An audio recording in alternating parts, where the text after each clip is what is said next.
You all may be seated.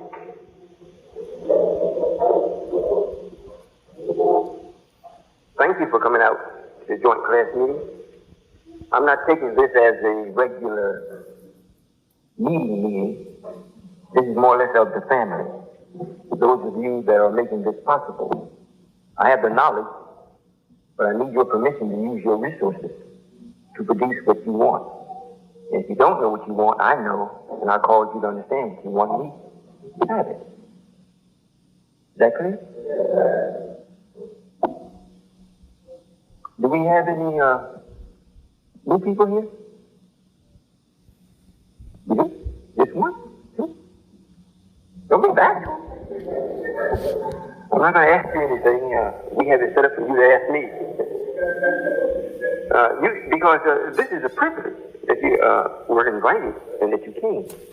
Because usually when we have a joint meeting, it's just the believers.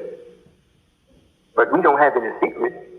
And the reason why we don't invite others to come to the joint meeting is because we need a background or a platform or a base to understand what's really taking place. What's really taking place. I was asked by I'll put it this way. I was asked by the believers through my daughter to teach on relationships to the ones that are with us. Usually when I do teaching, I don't teach like to you, but if I give you the essence of everything, and you have that, then you can think on it and apply it to your particular situation. And it will serve you. Is that clear? And there are quite a few things that is actually happening. The only thing that will cause us to be, we're going to do all of them. What will determine how fast we do it is how fast we have the monetary funds to actually apply or make these things real. And this, in turn, again, means how fast you want things to happen. I don't have nothing, but I have everything. Because I know how to relate to everything. And in the course of relating or having a relationship, the only true relationship that one can have or ones can have is with the idea. If you have a husband or a wife, a brother or a sister, your relatives, they have to, what will make you successful in relating in such a way that you have harmony is that you all must understand the initial idea, not the particular female or your particular husband, because what has happened up until now, since we have been in the absence of the idea, the absolute idea, it has been extremely difficult for you to have a relationship that is really meaningful and in harmony. Because you try to relate to the person, relate to his looks, or relate to her looks, relate to their family that they come from, or how much money you have, or how much schooling you have, how much blue blood you have in your veins. None of that is the idea. So you run into a snag. Now, it depends upon how submissive one is to the other will determine how long your relationship will last. Now, if the man submits to his wife, that's out of order. And he more or less has to be right with her.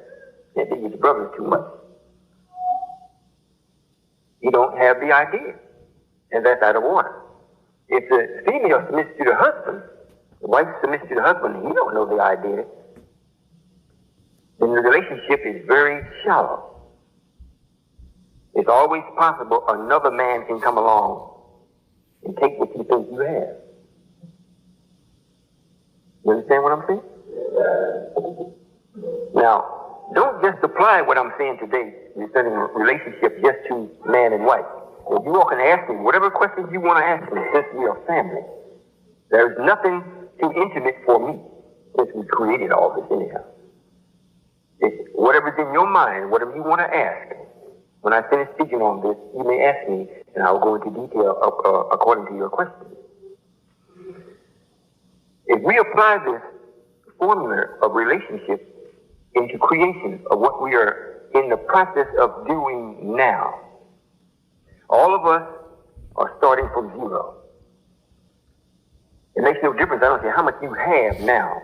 If you have it in the mindset of Satan, you're at zero. Because the time for that is up. It can only take you to misery or increase your misery. So the time, you're out of time. So you're at zero unwillingly. However, since we're starting from zero, meaning that truth is starting now, and to be practiced in such a manner that it brings about relief to everything. If it brings relief to the mind of God, then God's responsibility is to bring relief to everything else that exists, even the devil. Now, the devil is not Satan. I'll say it again. The devil is not Satan. He's the opposite of us. But the devil is an entity or a being. Satan is unseen. He's a part of you. So we're starting from zero to come back to be God, or to make the universe recognize us as being God, and the only way we can do that is through knowledge. And the only true knowledge is that we have the perfect idea, or the absolute idea of the Creator from the beginning, and then we magnify that in our own thinking and being. Is that clear?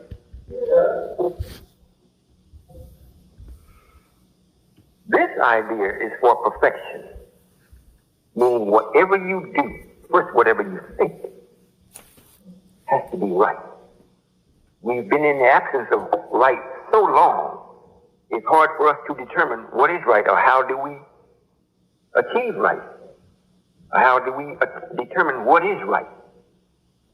And this is why, by me being Allah, I'm sharing with you all the formula that we use.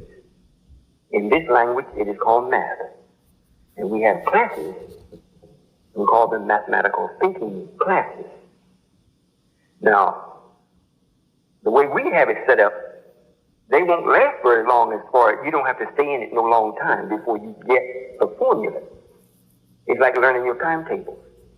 You don't just stay with your timetable, just go over and over it. And once you learn it, you got it. You don't have to carry it with you. You don't have to go no place with you because you got it. You have the formula. And then you apply that to whatever you want to do. And it will make you successful in the figuring in numbers, numerology. However you want to apply the numbers, if you know your math real well, at least the basis of it, you can usually solve any problem that you have or that confronts you. Well, this is about ideas and thoughts that's in harmony with the idea of perfection. So we teach you how to think mathematically so that all of your results from your thinking will be right and exact as our lessons teach us. Is that right? Now, because you don't do it today, it don't mean if you keep applying it, you will be able to do it tomorrow, meaning in the very near future. Most people, without this knowledge or been practicing this particular formula, think they want freedom, like the minister was asking. But most of us are under the assumption or idea that freedom is free from white people or free from this thinking. That's not the freedom I'm bringing in. I'm bringing in a system that's going to make you free of Satan. And Satan is unseen. If we remember our lessons, or we can think just a little mathematically, I think it is well known now, or at least I have been making it known, that when Allah first created himself, Satan came along with Allah, not from him. And he has as of yet to be free of him. You listen? So what we're teaching is the absolute ability to be free of Satan, and at the same time bring you into a position where the relationship will be perfect. There's no such thing as of yet. the way we've been practicing marriage, a relationship between male and female, that you actually knew what you were getting before you got it. You didn't know. You hoped that what you selected or what you chose, that it would work out. In the midst of being bombarded constantly from the devil. Everything about him is separation. Everything about him is separation. The way you think, what you eat, what he puts on the TV, your job, everything is to be separate. So it makes it extremely difficult for those of you that want to be right and want to have a perfect marriage where the marriage is so conducive that you don't see but one. You don't see two, you see one. Because one has so much immersed into the one. That's all you see is one. But that has been impossible until now. You follow? Well, I'm making it possible for us to have the perfect relationship. And this can only be achieved or accomplished by you knowing the absolute idea of Allah, or the idea. You don't want to attach no person or entity to it. The first idea. If you're in complete harmony with that, then you will have a perfect relationship. Now, there are many different attributes of Allah, expressions of Allah. So everybody is not going to express their relationship in the same way, but they will have to operate from the same principle. You listen? Yeah. Are you keeping up with me? Yeah. I apply this with the building of the nation so that it will give us something to do. I am not seeking businesses for the sake of saying the nation has businesses. We have the planet. Businesses is just something for us to be active in that will give us the right to think. If you sit and do nothing, you can't justify having a brain. But if you're in motion, then this gives you justify for changing things. But you can't change it if you can't think. I want you to be free to be able to think right, not me dictate and tell you things. What I tell you is destinations of ideas. But from now until we get to the destination, you have the right and the ability to think and make the journey pleasant or miserable for yourself. Now, if you make it pleasant, usually you tell someone. And this makes other people enjoy what you thought of. And there is no happiness like coming up with an idea of your own and then coming up with how to actually achieve it. You actually witness a relationship between you and the Creator, meaning the one that brought the idea in the first place. It's something that you don't touch. It's intangible, but it's real. It gives you definition. It gives you purpose. It gives you authority. And it gives you rights. You listen? Yeah. Now, you all get this tape because I don't speak the way others speak. You know, if I was going to a place to hear a speaker say, well, he's speaking on relationships, I wouldn't expect him to speak this way. Because he's not coming, they or whoever would be speaking would not be coming from the root of the idea. They would be coming for what they want, what they like, and what we're not having. So since I know this may seem a little strange to you, so it may be good if you get the tape and go over it so that these ideas of what I'm sharing with you can become your idea, or your thinking can come in harmony with it. Is that clear? Yeah. Well, I don't intend to speak no long time. Everything that we do basically is very simple. Very simple. It's just that when we combine quite a few things, it's like the husband and wife, just them, it's very simple. But from their union produces the second, or what this world calls junior, and sister. That's still simple, but it's getting to be more and more complicated. More and more. Now, when I came along, parents were having 8, 10, 12 children with no knowledge.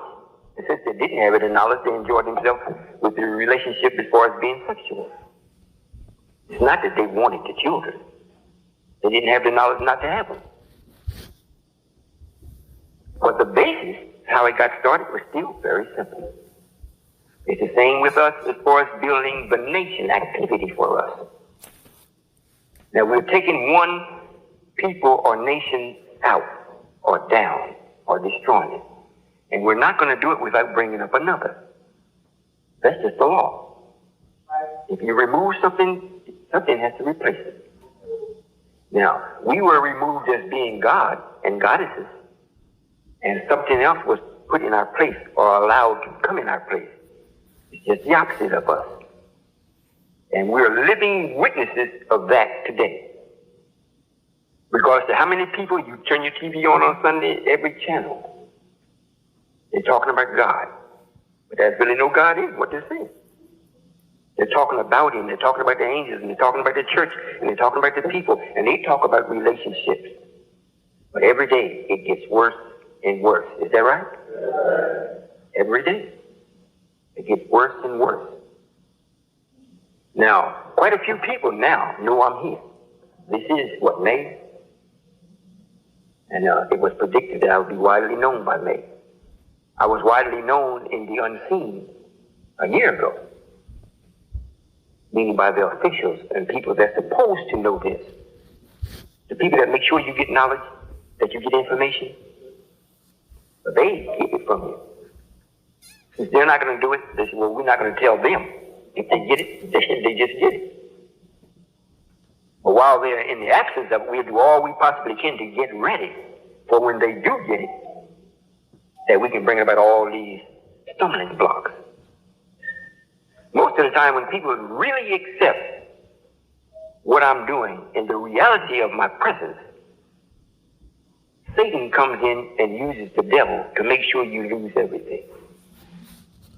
You may have just bought a brand new car because you was in tight with Satan and everything was good. As soon as you said, well, this is right, what Brother Solomon is doing, I really accept this. You wake the next morning, it's either stolen, or you go off to go to work, and before you get there, somebody hit you. And you say, well, I accepted what happened. Just like a child, they don't walk before they crawl. In order for you to actually know me, and then know yourself, you will have to know the unseen. You got to know the idea.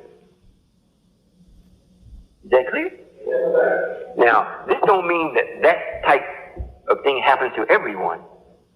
Whatever you hold dear to yourself, if it's your husband, or if it's your wife, if it's your daughter, your son, or your job, or your car, or your money, whatever you hold dear to you, that you are accepting as God above me, and then when you act, and the devil has caused you to think that you're right in it, when you actually accept the real God, then he takes it from you. But have no fear, you have the real God. If you notice, every time something is taken from you in that manner, it's almost as though you don't miss it. Although you may not even have it, it's like you still don't miss it. And then it comes back again. And when it comes back, you have it forever until you want to pass it to someone else because you're leaving from that stage going to another stage that's greater. Are you listening? Well, I'm not asking anyone to do anything that I have not done or is doing or will do. I always do it first. Always. If I didn't, I may not be able to tell you how to do it. You know, when I first got started actually learning how to be myself, there was no one I could go and talk to. And the scientists that did show up physically and spoke to me and told me quite a few things that I would be doing, who I am and whatnot. When they were gone, they were gone. They could contact me, but I couldn't contact them. Sometimes I'd be so intense, I'd try to will them up. I got this question I got to ask, you got to show up. I got to have this question answered. He never showed up. However, I still had to do or go through thinking in my mind that I didn't have anything. And it was going to be extremely difficult for me to produce something that was in magnitude of what I was being taught. When someone tells you you have everything and you own everything, but you can't see it. I'm still talking about relationships now. This is the same principle. You all have whatever you have. And if it's taken from you, or if I'm telling you that you're the God, and you're the goddess or the wife of God, but you don't see that, I had to go through this first. If I'm God, if I was to actually tell one of you all or show you mathematically that you're actually God, but at the same time, you don't have nothing to bear witness to that in the way of the physical, that's difficult. Would you agree? That's difficult. It'd be like the sister trying to tell her husband she's pregnant and she's in the 8th month. Well, he don't see no signs. She hasn't enlarged or anything. There's no sign of it. But she's telling him with such authority. He wants to believe it, but he can't find nothing physical to support what he's being told. And then the 9th month appears, comes around, and a child is actually born. That's something. So if I'm going through it, I'm well qualified now to explain to you how to go through this and have no fear. Because what we really have is the whole planet. No one is using the knowledge that the planet was founded on. No one. And everything that has been made or created and made is to serve us, the black man and woman. Not to serve anyone else, but to serve us. However, we made it in such a way that it will only respond to right and exact knowledge. So you do own everything. And that don't mean you, the Cadillac or your home. You own the ore that was put together to produce that. You even own the people that made it. Are you all listening? I'm trying to show you now, we're still talking about relationships, and like I said, in a few minutes we can get into personal relationships. But the real relationship, you own everything. You own white folks. The only thing you don't own is Satan. However, he don't own you either. He has no authority over you. You have authority over him, but you don't own him. I want you to really think about this. Because in order for you to be God and the wife of God, you're going to have to know this. There are many people, I know every time I see the sister that deals in the herbs and whatnot, it always makes me think of the laws that we are not applying. Everything that's here is for our use. We gave it up voluntarily for another man to use it. So we could see what would happen from this other idea. The time is up for that. I would like for you to know it. And you have the right to actually come alive and change it. This is why you have to know the original idea. And apply it. It's not something that's off from you. It is you. We as people are the best expression of matter housing an idea. As this body you see and the one that you occupy, it is only flesh, blood, and bone. That's all it is. But what is housing inside of it is the idea from the original or from the creator. And all of this matter that we're in is with us in order for us to produce what the idea dictates. What I'm actually saying is this. We have sugar and then we have sugar. Both are sweet. One is dangerous and one is healthy. If you go buy white sugar, that's a processed sugar. And the way they process it is not good for the body. Then we have sugar that comes from fruit. That sugar is good for you. It's called fructose. You eat it. It won't cause your pancreas to go into motion. You won't get no high and then a low and feel sleepy. Well, both of it is sugar. Now we have this matter that is covering this entity. It is to serve the idea.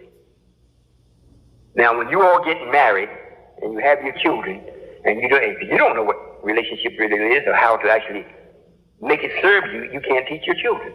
You can only tell them, I have the right over you because you came from us. Is that right? Is it too warm in here for you? It is for some people. Is the attendant here? Maybe we can get colder. Now, those of you this is headquarters because I'm here. This is headquarters of the unseen. A lot of people know of me now, but they don't ever see me.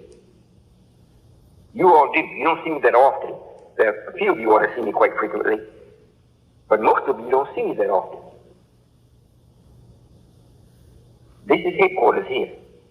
This means everything that is taking place, the ones that is actually going to make it happen from the standpoint of the spiritual or the unseen, for you all. Am I making sense to you? Mother's on the road.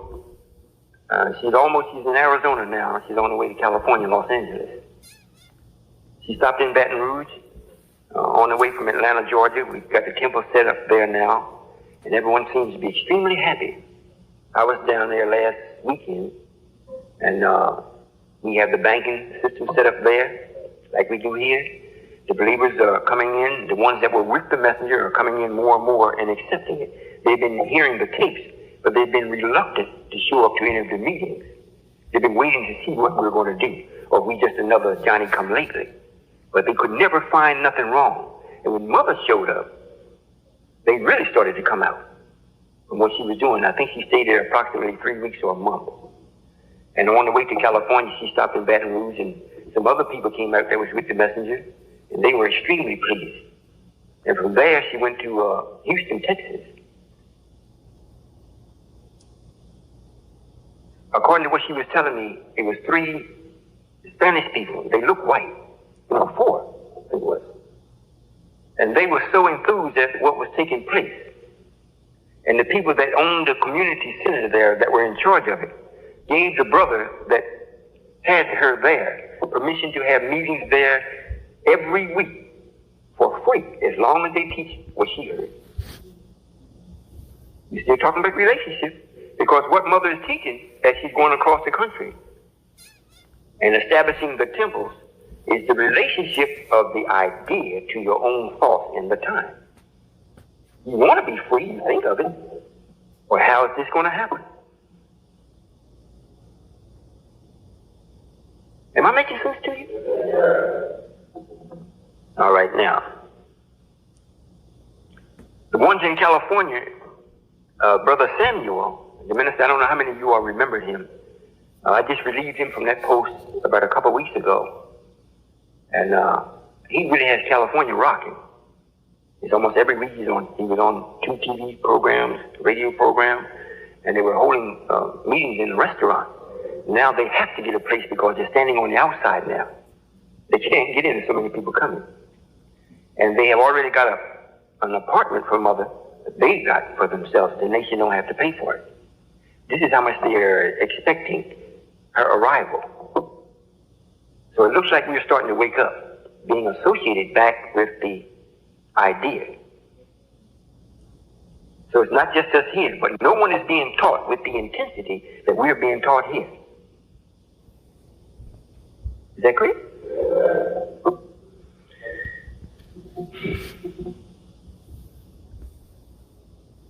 As far as the male and female is concerned, in the way of being related to each other, that also stemmed from an idea. When the God or the acting God decided that he wanted to destroy man or God himself, in his attempt, he taken the knowledge with him, and that went with him. He killed himself. In order for us to continue to be here, we had to come up with another idea. I hope this isn't boring, because this is exactly what you need to know. I'll get into the personal things with you in a few moments. It's been taught that the water has been here as long as man. If you can find the origin of water, you'll find the origin of God, or find the origin of man. This fact is true. That is true. So this means there had to be water before sun. It had to be water before the blasting away of the moon. Because man existed before then. So this means that the next most powerful element that existed at the time was the liquid, which we now call water. I hope you all stay awake. You know, since I'm not teaching in such a way where I'm angry with anyone, and this is really a teaching, it's different from a lecture. You know, you go to hear someone else speaking, if you hear the minister, or if you hear someone speaking about me, that's different from me speaking. I'm not going to, I'm not supposed to come and speak about myself as though I'm not me. I'm supposed to teach, not preach. And usually when you go and actually be taught, it's a different experience for us, because you're not used to that. You start going to sleep because it's not exciting. But in order for us to be who we are, you have got to know this. You've got to. Was anything done about the air? Yes. Oh, yes. Well, in order for us to continue to be here and to be God of the universe, we made the woman after the deportation of the moon. We made the woman, but we made her from water. Now, before that, we were a being that had only one of everything. We didn't appear the way we do now. However, since there were going to be two, then to make sure that we kept the idea always in front of us, the way white folks always keep in front of them, their history, they do it through their games. You know, you play cards, basketball, baseball, all that too. They make it like it's really a game. They have fun in still remembering their origin and their purpose. They got that from us. The same way they got making planes. They got it from the birds. They didn't make no bird. They didn't create no birds. They made submarines. They got it from the fish. We make that. So in order to keep us reminded and always in the mind of the idea, when we made the next body to relate to each other as it should, we made two of everything. We have two arms, two eyes, and most of the things we have two of performs one function. Is that right?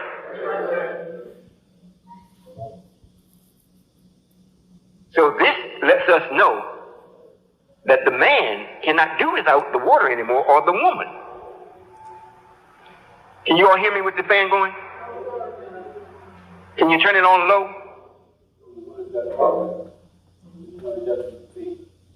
All right. I feel it up here. Well, let it run for about 2-3 minutes and cut it off. All right? And maybe we can you crack one of the doors?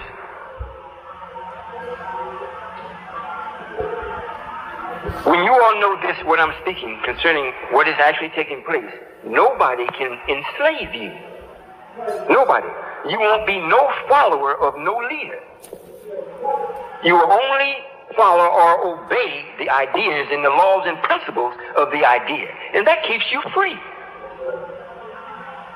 So stay awake and get this. Because if you don't, if you go with somebody that's now I can be charismatic, and I can speak and holler and scream and make it meaningful and show all these different facial expressions and get all into it and everything. When you go home, you've had a good show.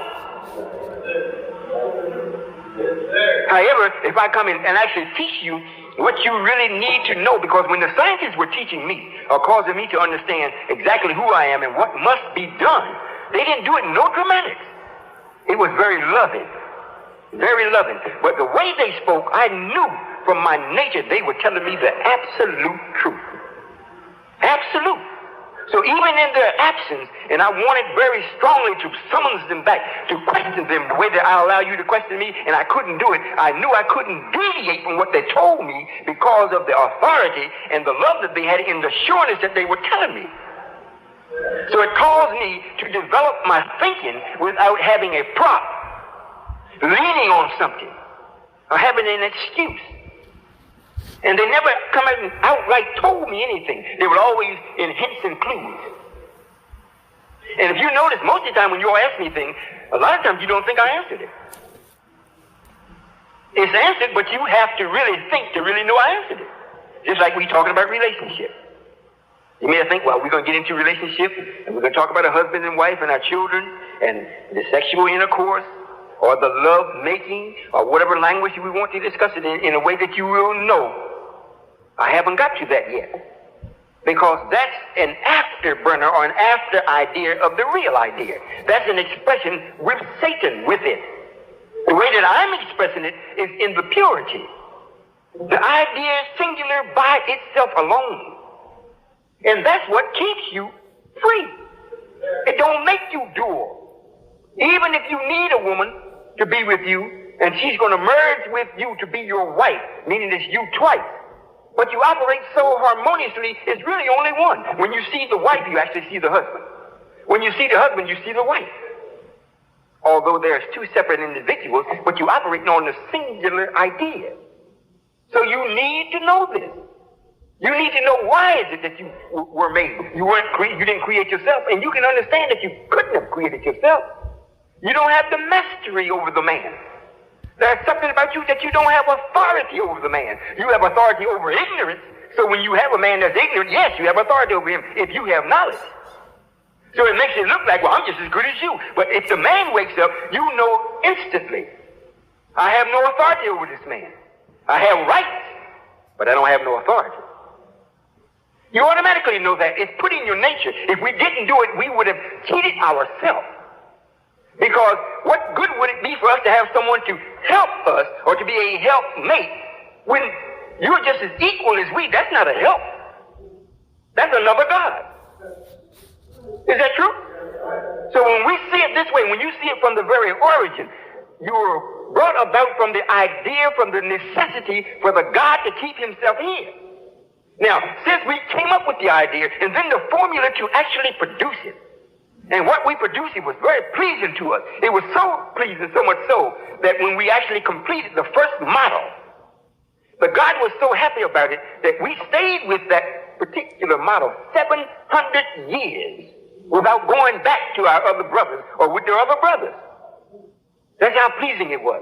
So much so the other brothers came and asked God, hey, what you going to do? How much time you need? And he said, well, I've been going that long? I mean, this actually happened.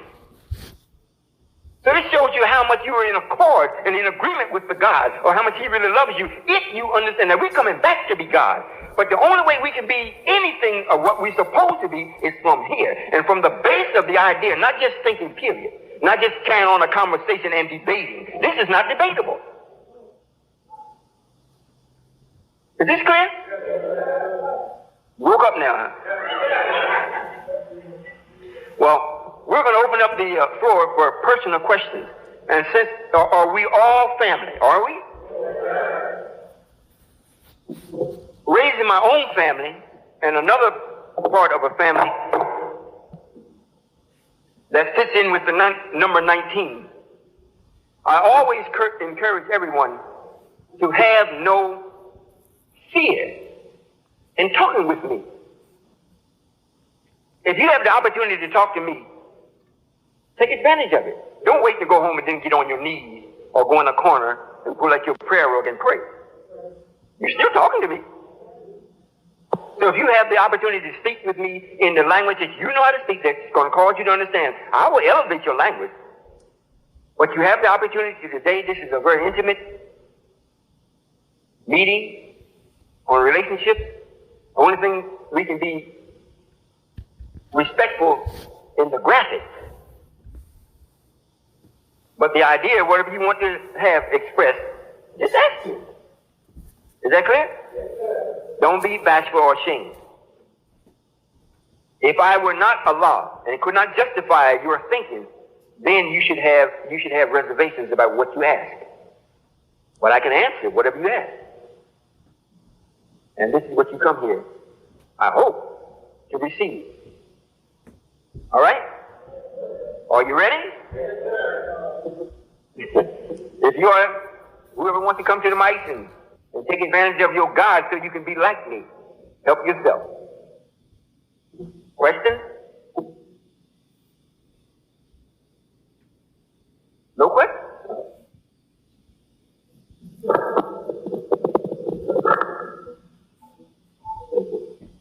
Yes, ma'am. Assalamu alaikum, Father. Walaikum salam. Father, I heard on a tape a long time ago where you discussed man only having his wife. You said man really doesn't have anything but his wife, and then you went on to discuss how Farrakhan didn't even have her. You can cut the fan off now. The sisters don't speak quite as authoritative as the brothers. Yes, ma'am. My question has to do with on a tape I heard you discuss how man really has no one other than his wife. And I didn't understand it completely. So I'm asking for clarity. Yes, ma'am. Since we are expressions of an idea, it's a burden for God to own things per se, as far as owning it in a way where he himself has to take care of it. This is why we made everything to be independent of us as far as physically. You know, if we leave a piece of earth after you've cultivated it, if you leave it, vegetation will come back up in it, especially if it receives water. Nobody has to go and do anything. If you have a child and you tend to the child for a period of time, the child will grow from you. It has to leave. However, if the man has a wife, which means twice, means that she has to actually really merge with him and become a part of him. So that's the only thing that he can rightfully say that he owns. Everything, he don't own nothing else.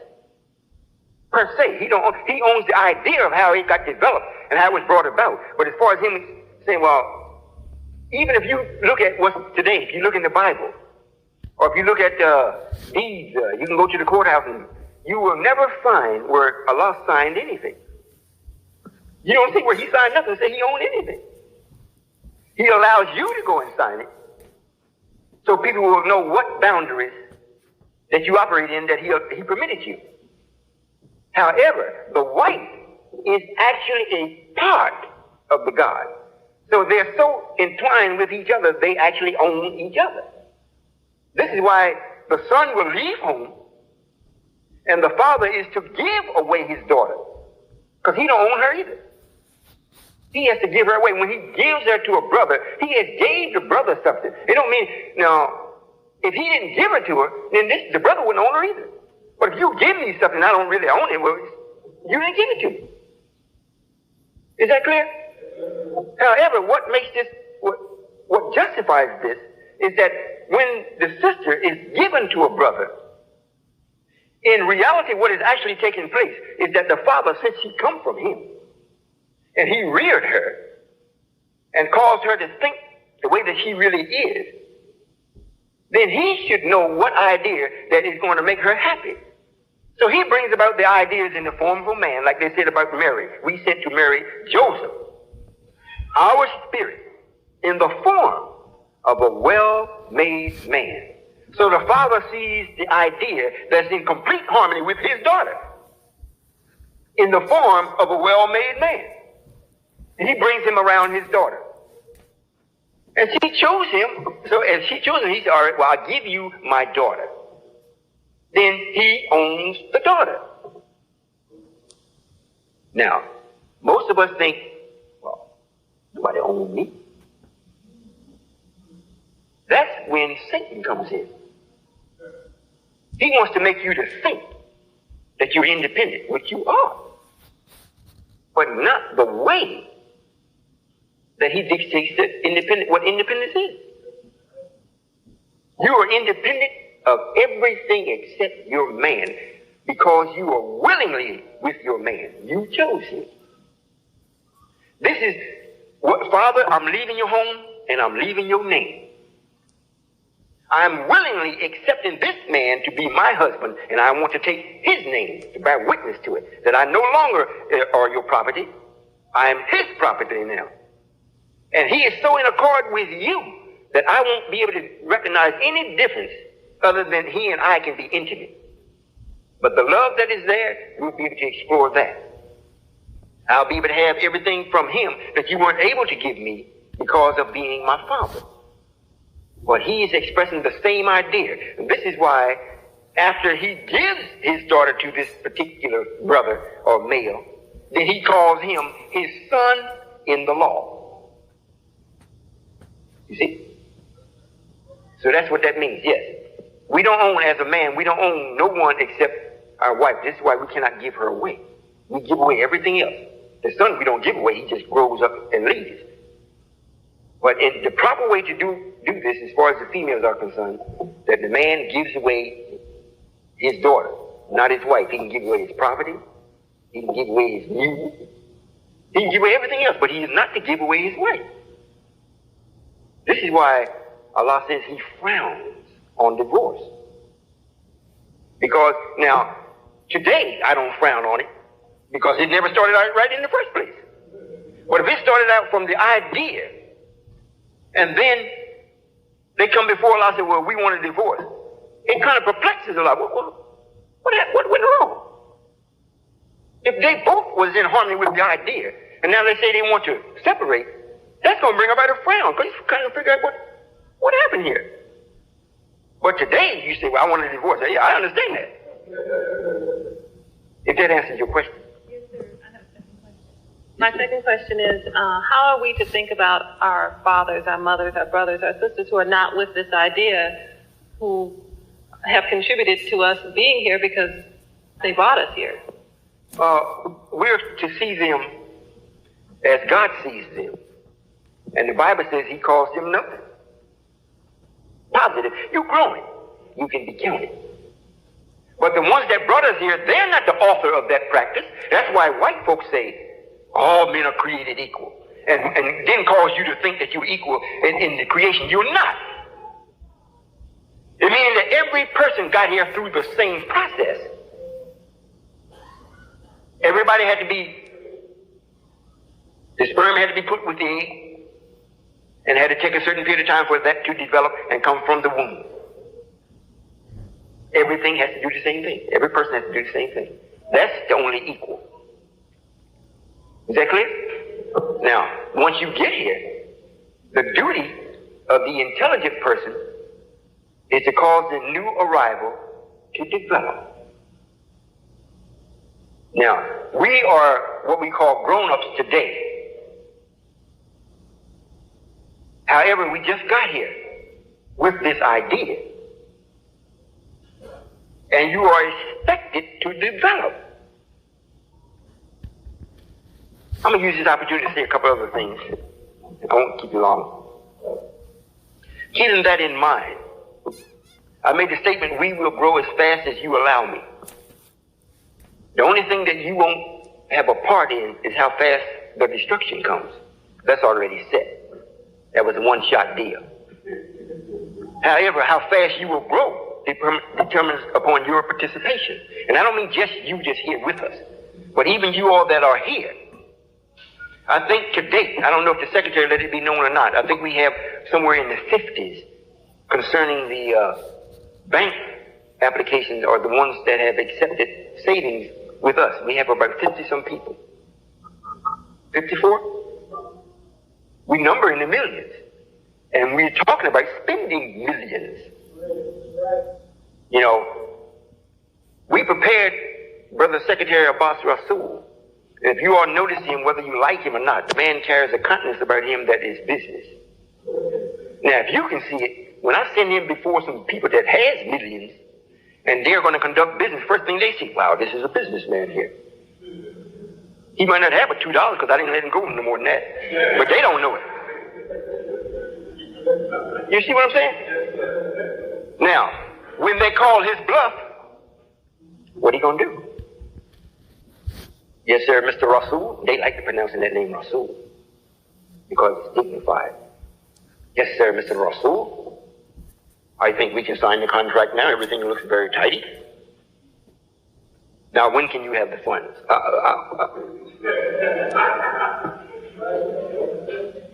No, this is real. In other words, this is the relationship. We're growing from nothing to becoming who we are. I'm not scolding you because I think you all are doing very well, the ones that are here, because it seems to be the same ones over and over when I went out. When you all send me on the trip around the country, I'm going to say number one, because headquarters. You washed the cars, the sisters had the big, I think you all did very well. You kept us moving. And they keep having the same people over and over and over and over and over and over and over. That's very good. But you know, if you keep the same tire on the car and don't rotate it, you wear it out. Or you wear it uneven. If you follow what I'm saying. Well, I won't go no more than us. Let the sister go, sorry. Assalamu alaikum, Father. Walaikum salam. I'm asking a question for a sister who was a little bashful about asking this question. Well, let it fly. However, I have 3 questions. The first one is, what do you do if you're in a relationship where the mental and the spiritual is there and the physical lovemaking is not? And vice versa. All right, you can turn the fan on while I answer this because I'm going to shout it out. Turn the fan on.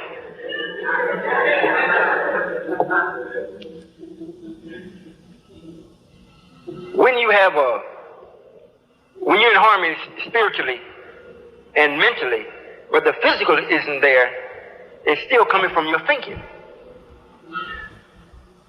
If the man has, now it is possible that the man or woman could have a deficiency in the physical aspect because that's another third of the completion of being complete. There's 3 parts to being complete, the spiritual, the mental, and the physical. Well, if you have those 2 that's operating right or properly, and the physical isn't, it could be because of some type of physical deficiency of the body. Now, it has to be that, because if the thinking is right, well then, you know, if it's to the point where, and it's not the size either. It don't mean that if you say, well, everything is fine, but he's not large enough. That's because the brother hasn't learned how to use his tool.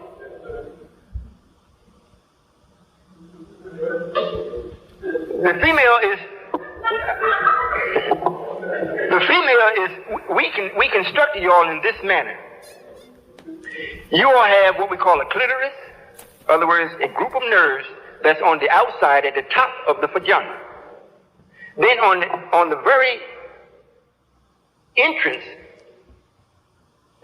where you are to be penetrated, you have another cluster of nerves.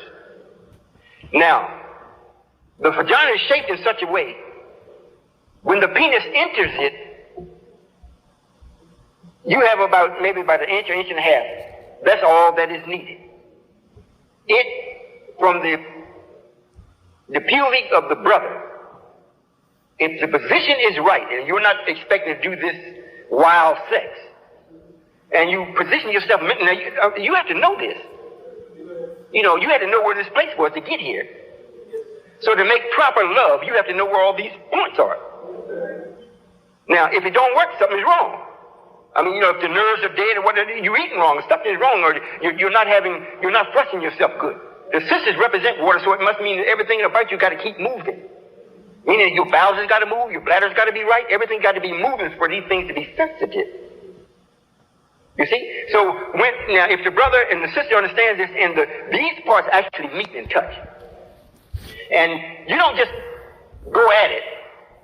Before the actual motion, you go into motion or the actual love making takes place, you got to get this together first.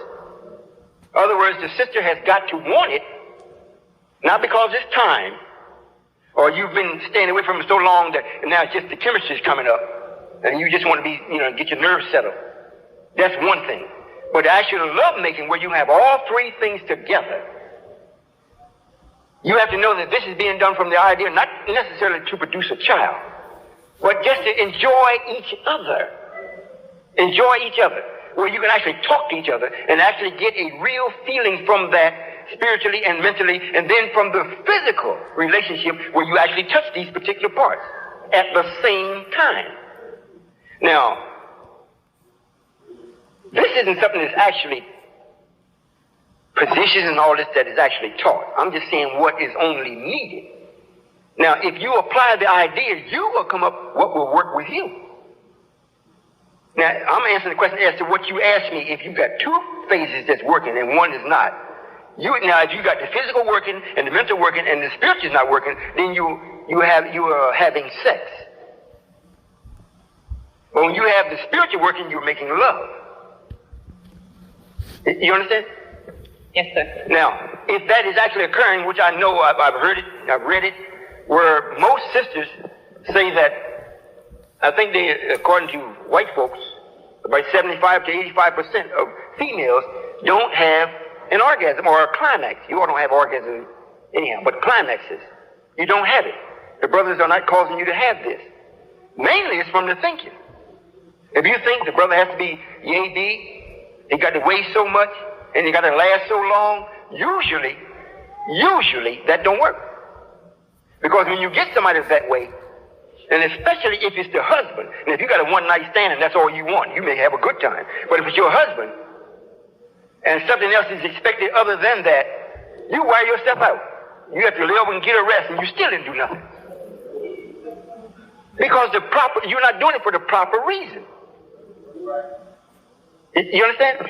Yes. Now, if you have a physical deficiency, find out what it is, or go to someone that should know, and have it corrected. It's as simple as that. Most of the time, it's our eating. Most of the time, it's our eating. And the earth produces an herb for every illness. But you have to know what herb it is. Now, herbs don't work instantly like this crisis medicine that white folks come up with. So you may think, well, this ain't working. But the way it works permanently. Once it's healed. But what white folks do, it lasts 10 days and you got to read back again. So you do that. But do everything for the right reason. For the right reason. Now, and always be open and honest.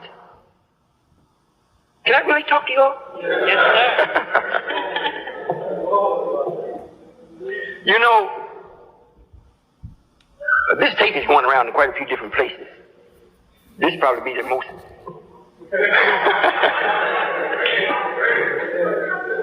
Well, like I said before, I wouldn't be able to tell you these things if I hadn't experienced it. I do have more than one female, but I have one wife. And neither one of them are the same. Here. So as long as I know how they think, what they think about the love making, I have no problem. But if I think until I actually learn, and I figure, well, I'm just supposed to go in and just bang on it, take care of it, and it's over with. That didn't work. That did not work. They started talking about me like a dog. Now, I wasn't married to a lot of people then, just one. I'm not married to a lot now. You sure I can talk?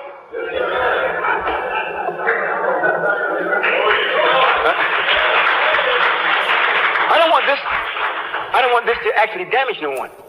Because we made this. But God made this. You didn't make it. And since you didn't make it, that's why you're having trouble with it. So since you asked me to relate, I'm relating. So that you got all the parts. Even if some don't work. we have knowledge to show you how to make it work. And you can start having a full life or full expression in that particular expression.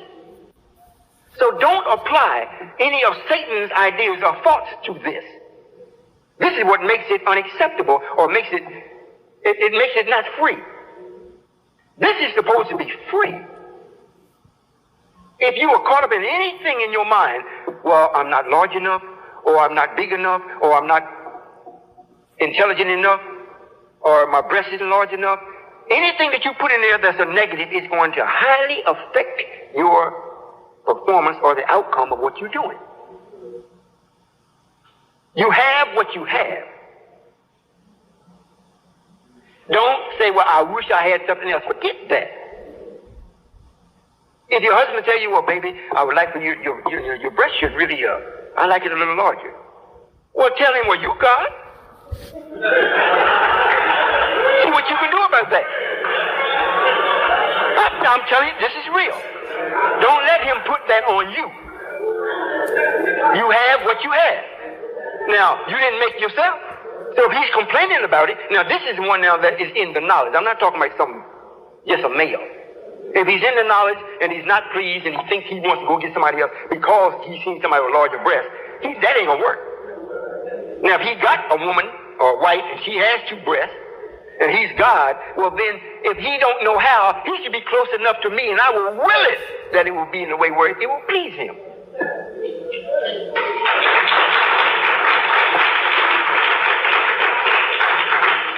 Are you all right? Did I answer your question? Yes, sir. Answer both of them. You said you got two more? I had two more. You can answer both of them, then I'll okay. let your brother. Another one is, why is it that men reach an orgasm quicker than women, and is foreplay permitted, and how far? Well, foreplay absolutely is permitted. Matter of fact, it's a law. You know, and it don't necessarily have to be physical foreplay, but you must have some foreplay if you're going to get the right result. Now, it may be, it don't have to be no long thing. It may be that his wife, you know, his wife looks at him or he just looks at his wife. That might be enough. They speak in the unseen, but it's got to be some foreplay. Now, what will determine how much and how long is the two individuals. Now, after that, in other words, it's like, you know, the sisters, you made rolls, and you have to, what do you call it, knead it? You got to get it ready. Yeah, you do. If you're going to make a pot from clay, you got to get it ready. You know, so you can get, you know, you got to form it and get it ready. This is the same thing with the females. If we made them, the brothers are to make them ready. Now, if this means that if you come in, I'm trying to think. This isn't something that should be asked for either. The brother shouldn't ask his wife, nor his wife ask the brother or husband. That shouldn't be it. It shouldn't be. You shouldn't do that.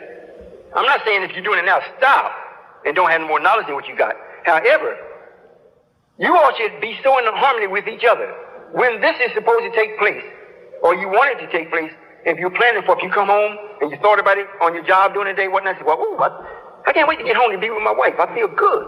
I feel energetic. The job didn't drain me yet. You know, so I'll go home and see my wife. When you get there, just speaking of the right things to her and posting your body language in such a way, you don't say nothing from your mouth in the way of asking. This makes her think she has a right to say yes or no.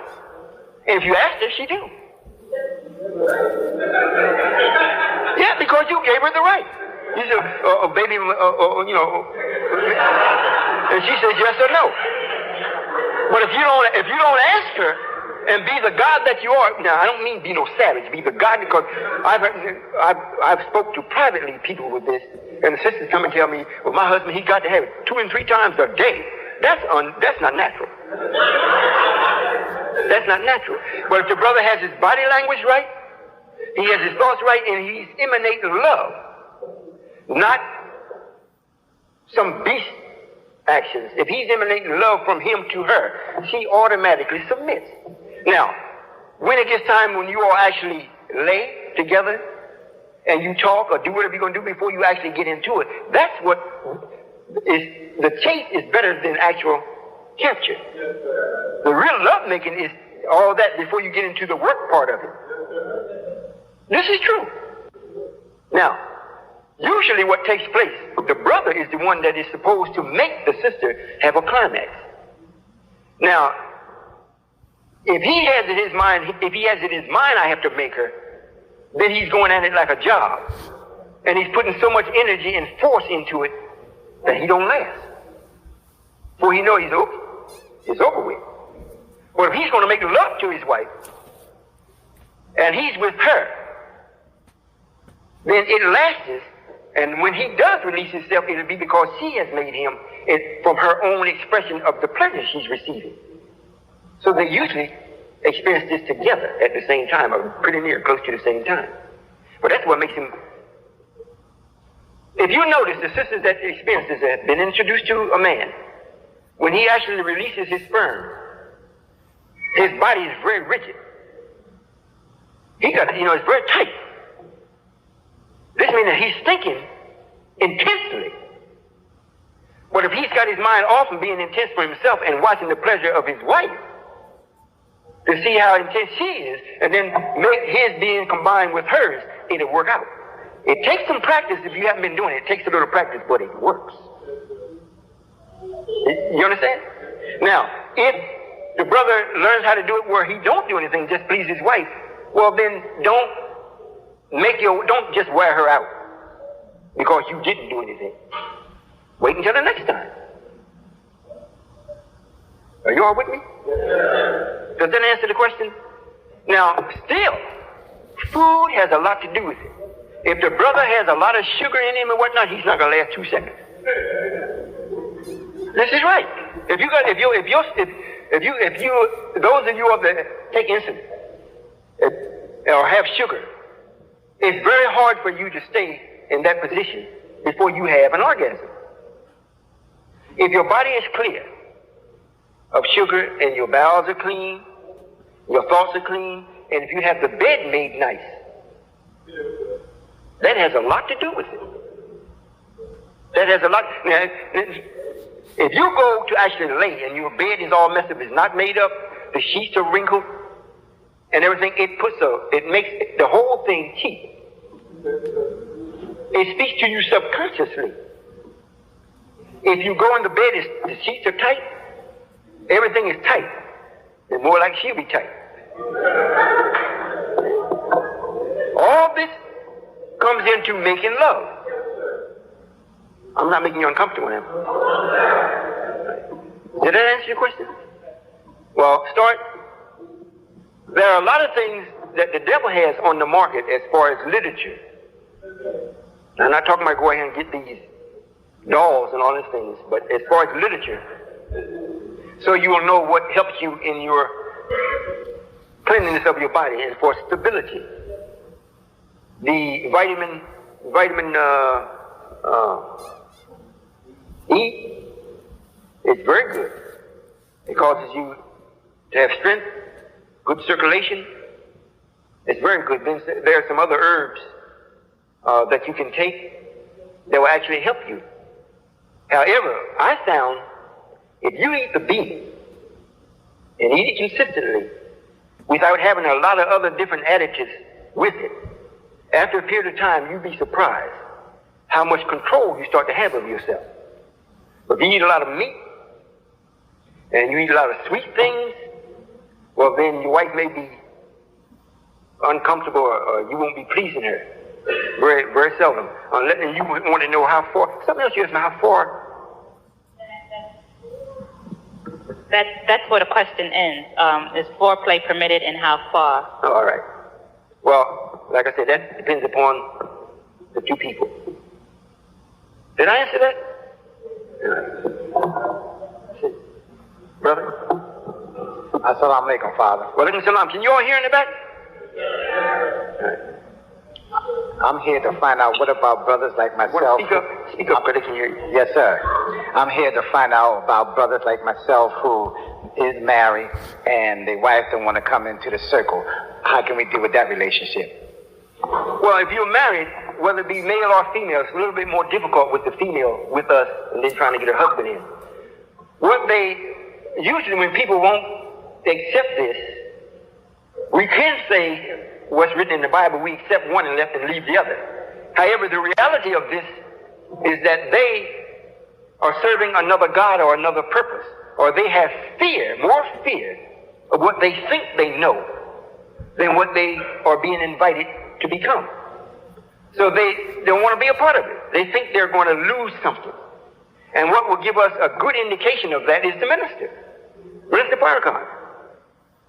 If he actually took time to study me and what I'm doing and whatnot, there would be no way in the world he could justify not being with me or causing me to be with him.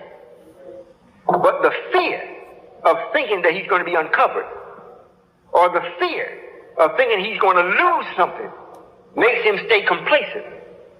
And the same principle works with us as far as our wife or our children or our husbands. That's what takes place. Now, if the circumstances grow to where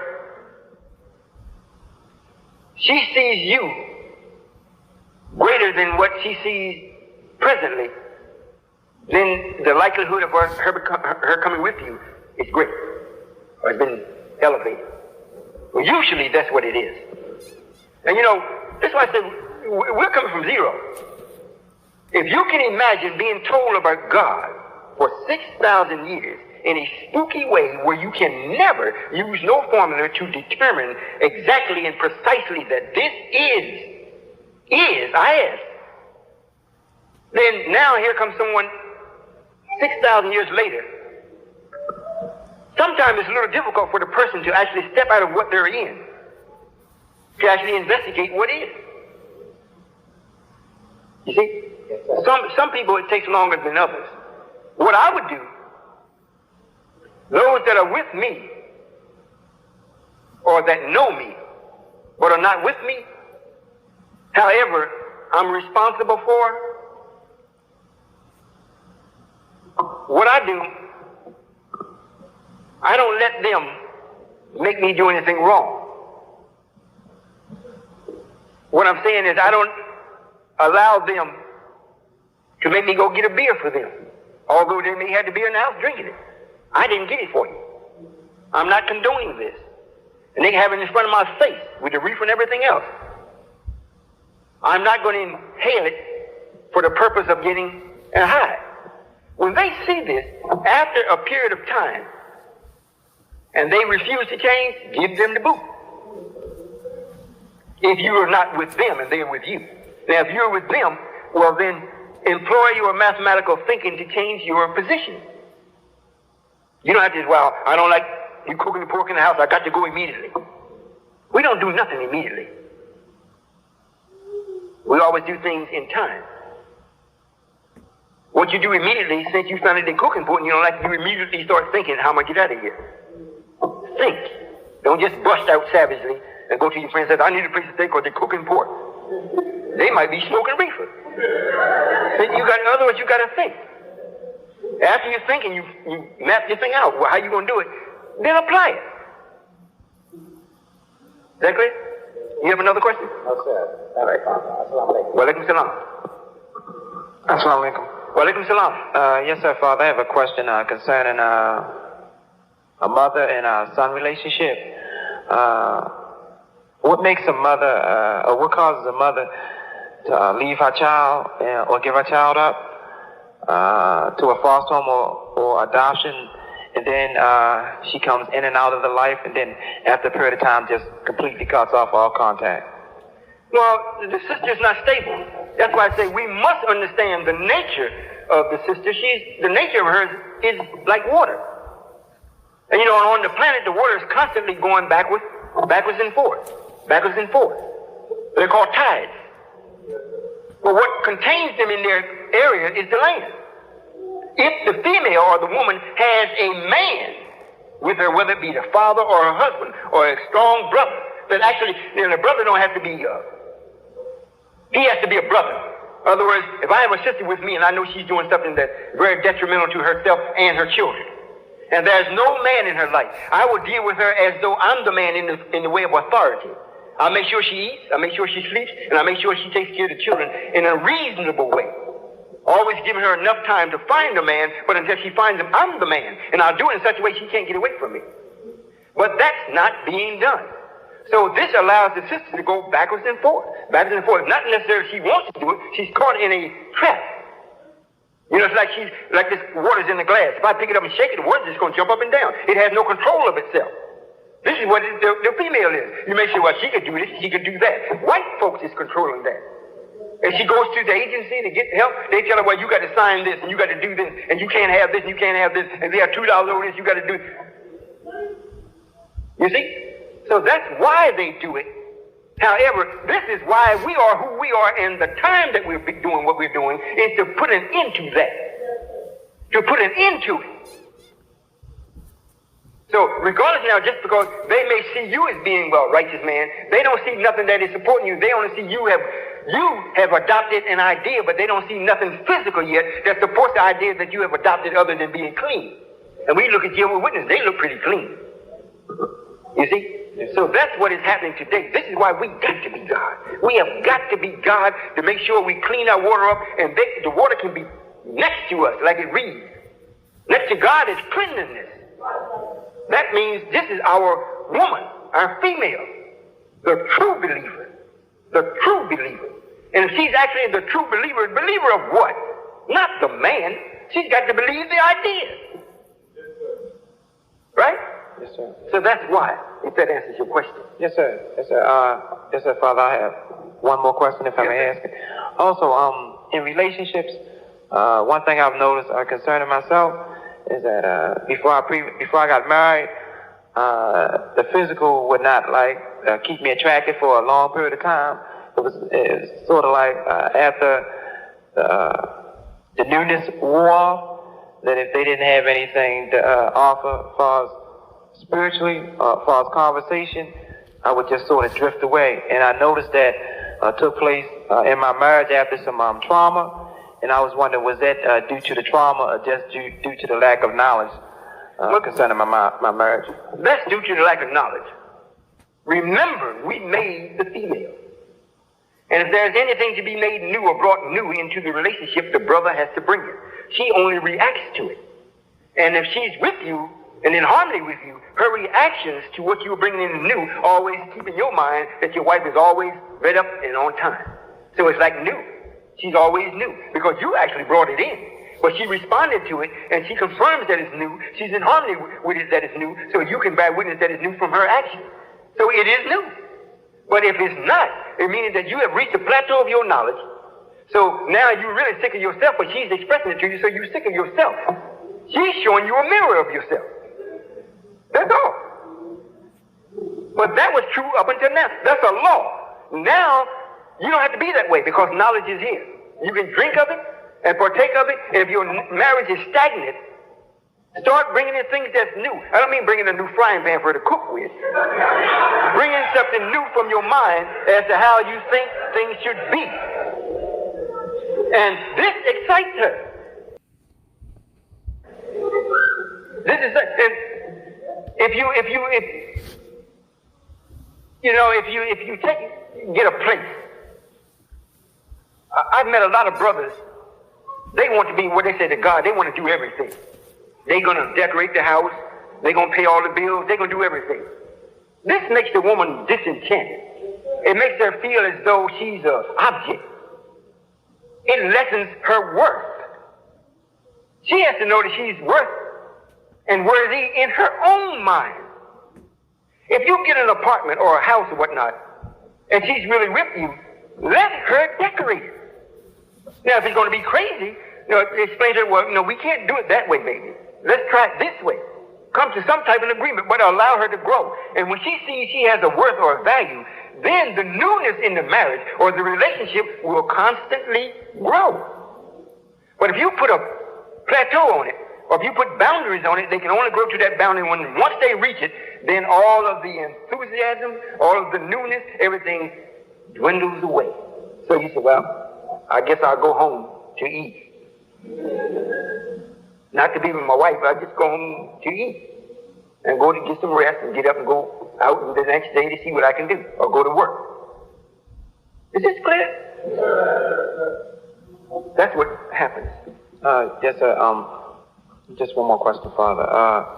Concerning sisters outside the circle, I noticed that if you express to them that you're married and that you're Muslim, it's like more challenge to them to try to attempt to Capture you? Yes, sir. Sort of like a game to them, and I was wondering why is that so? Are they gravitating to knowledge, or is it just a game to them? Well, no, sir. They're gravitated to God. Their subconscious mind speaks to them and automatically lets them know this is God. Now, what degree he is, that's debatable. However, just by him looking at you, they see you're not under the mindset of the normal, everyday mindset. So the only thing that can be different from evil is righteousness. And a righteous man, especially black, he's God. So that automatically attracts them. Now, it depends upon what you do, be the outcome of that type of situation. Yes, sir. All right? Assalamu alaikum. Wa alaikum salam. Thank you, Father. Sister. Assalamu alaikum. Wa alaikum salam. You have to speak up. Yes, sir. My question is, in Jacksonville, Florida, you had made a comment to a sister who had asked a question about a painless childbirth, and you had said something about mother has a technique, not necessarily a technique, but has a way of teaching us that we can predetermine the sex of our child before it's actually conceived. And then my question is, how is that done? Well, if you want, first thing we have to be together. The husband and wife have to be together, not just married on a piece of paper and you all together, man and female. You have to be thinking together. This is where it comes in for the real true love making.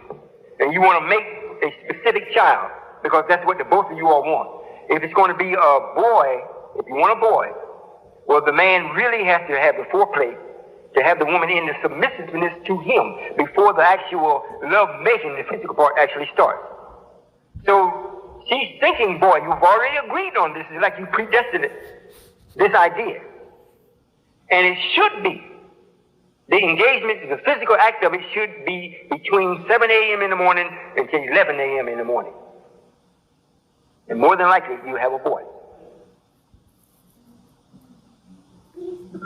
Thank you. Assalamu alaikum. Wa alaikum salam. The key to this now, what I'm saying, the key to this is that you have to be in harmony with each other. You have to be. This is the same thing with you and I. In order for us to be successful as man and woman, God and goddess, to come from zero to stand up to be God or back again, you have to be in a harmony with what I'm teaching. You have to be. And if you don't know, I have to share it with you and allow you to have the opportunity to investigate it, to accept it. And if you accept it, then you will start producing what the idea dictates.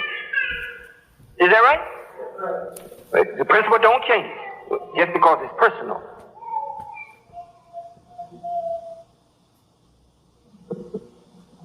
What's the timing for a girl? Ma'am? What's the time for a girl? Oh, the girl usually anytime during the night.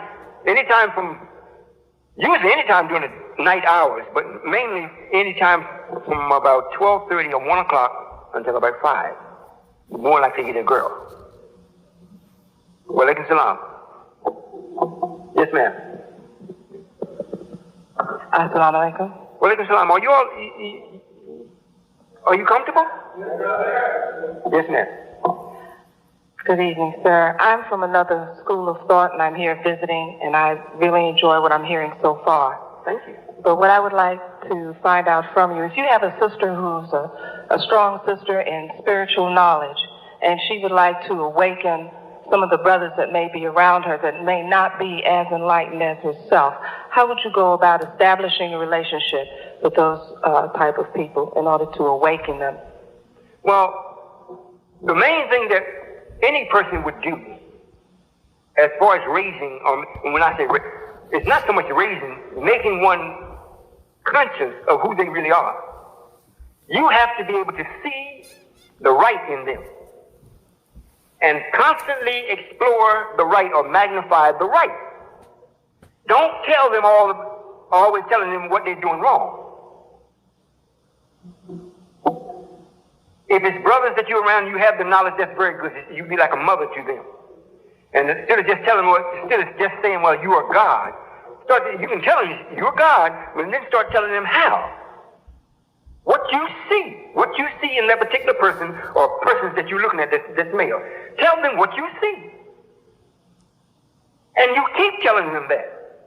And help them to magnify that. And that's how they grow. They start magnifying that. And as that magnifies, it automatically takes care of that other part. You know, it's just like the sun comes up, or this light is dispelling the darkness. If they cut the light off, you couldn't hardly see me. But the light is on. So if you magnify the light that is in them, the truth or the right that you see in them, you keep that in their face. Not in the way, well, you know you shouldn't be doing that. Taking that dope is no good. Yeah, they already know that. You're wasting your time. But if you tell them, you know, it's time to be God, and I keep seeing in you something that's great.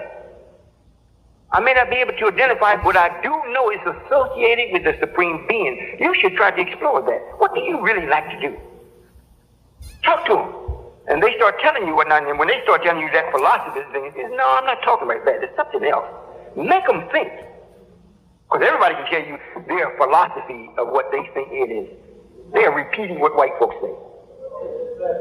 But when you start touching the nature of them, they'll start coming out with what's in them. They start saying, oh, I didn't know I knew that. And you keep that, and that's what it's not a swift process, but it's an effective one.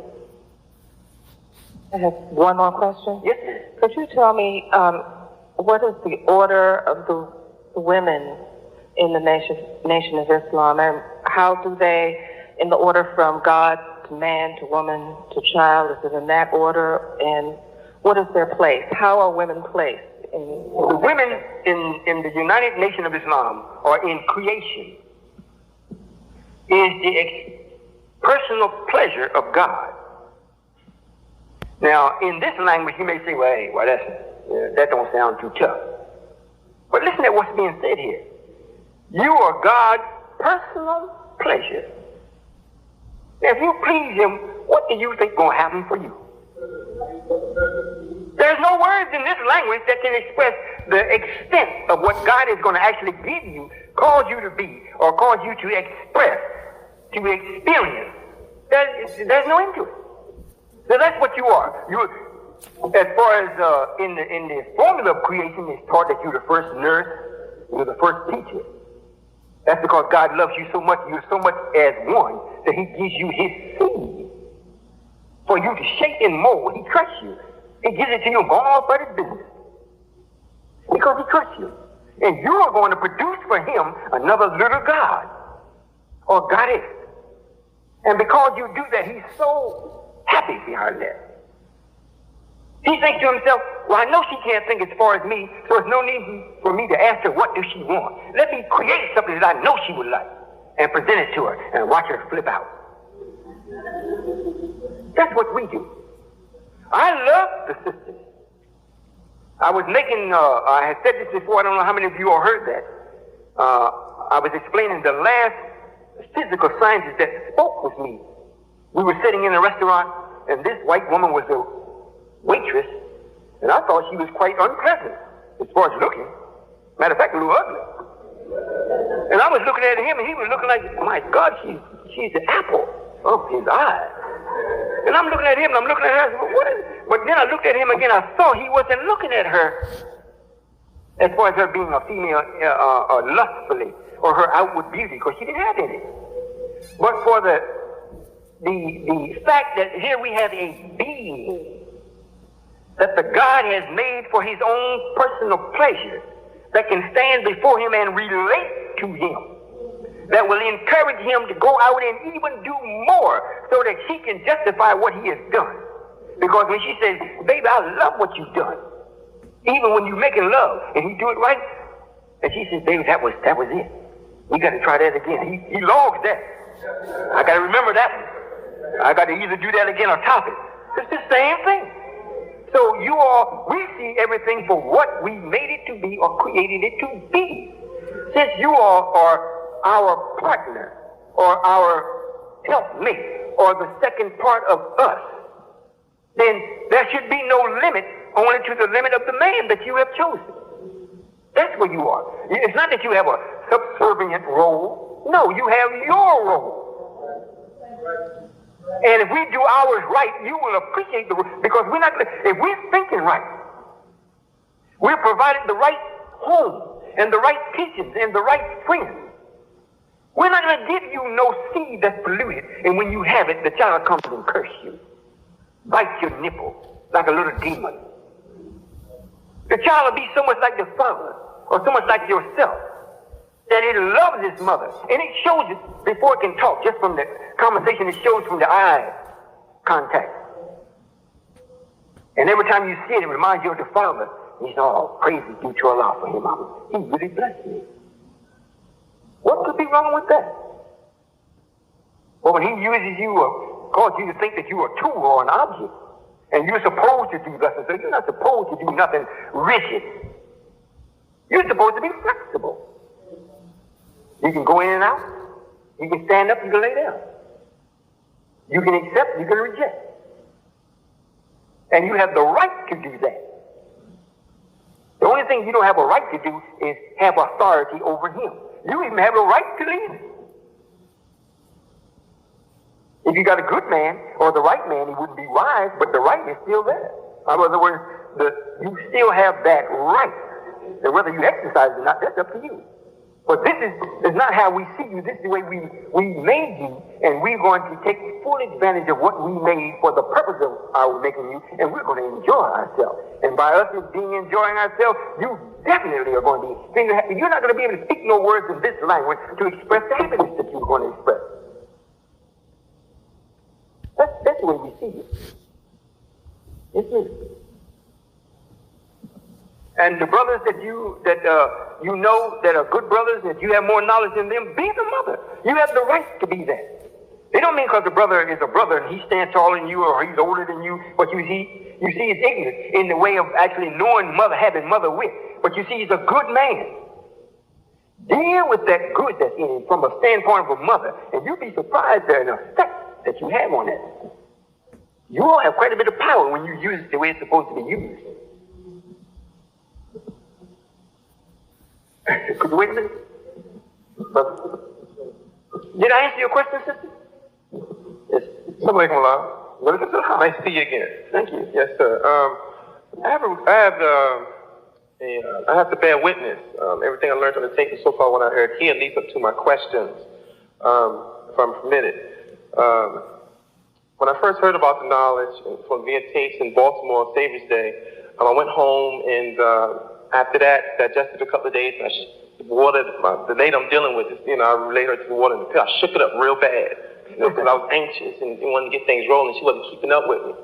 So then, going back to zero, understanding what I've been learning from the classes and everything, I had to step back off of it to give time to settle down. And doing that, like I used it as a soundboard and really checked out everything and looked at myself first, and checked out her. And expressing the knowledge, and once I did that, recently 7 days ago, she started listening to the tapes.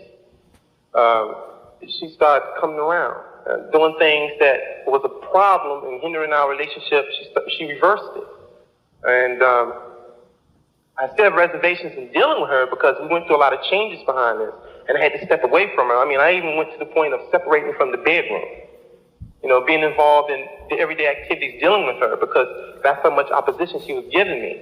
But once I understood the way I approached her about it, I kind of understood. And I was, having, what you might, best way I can say, mercy dealing with her.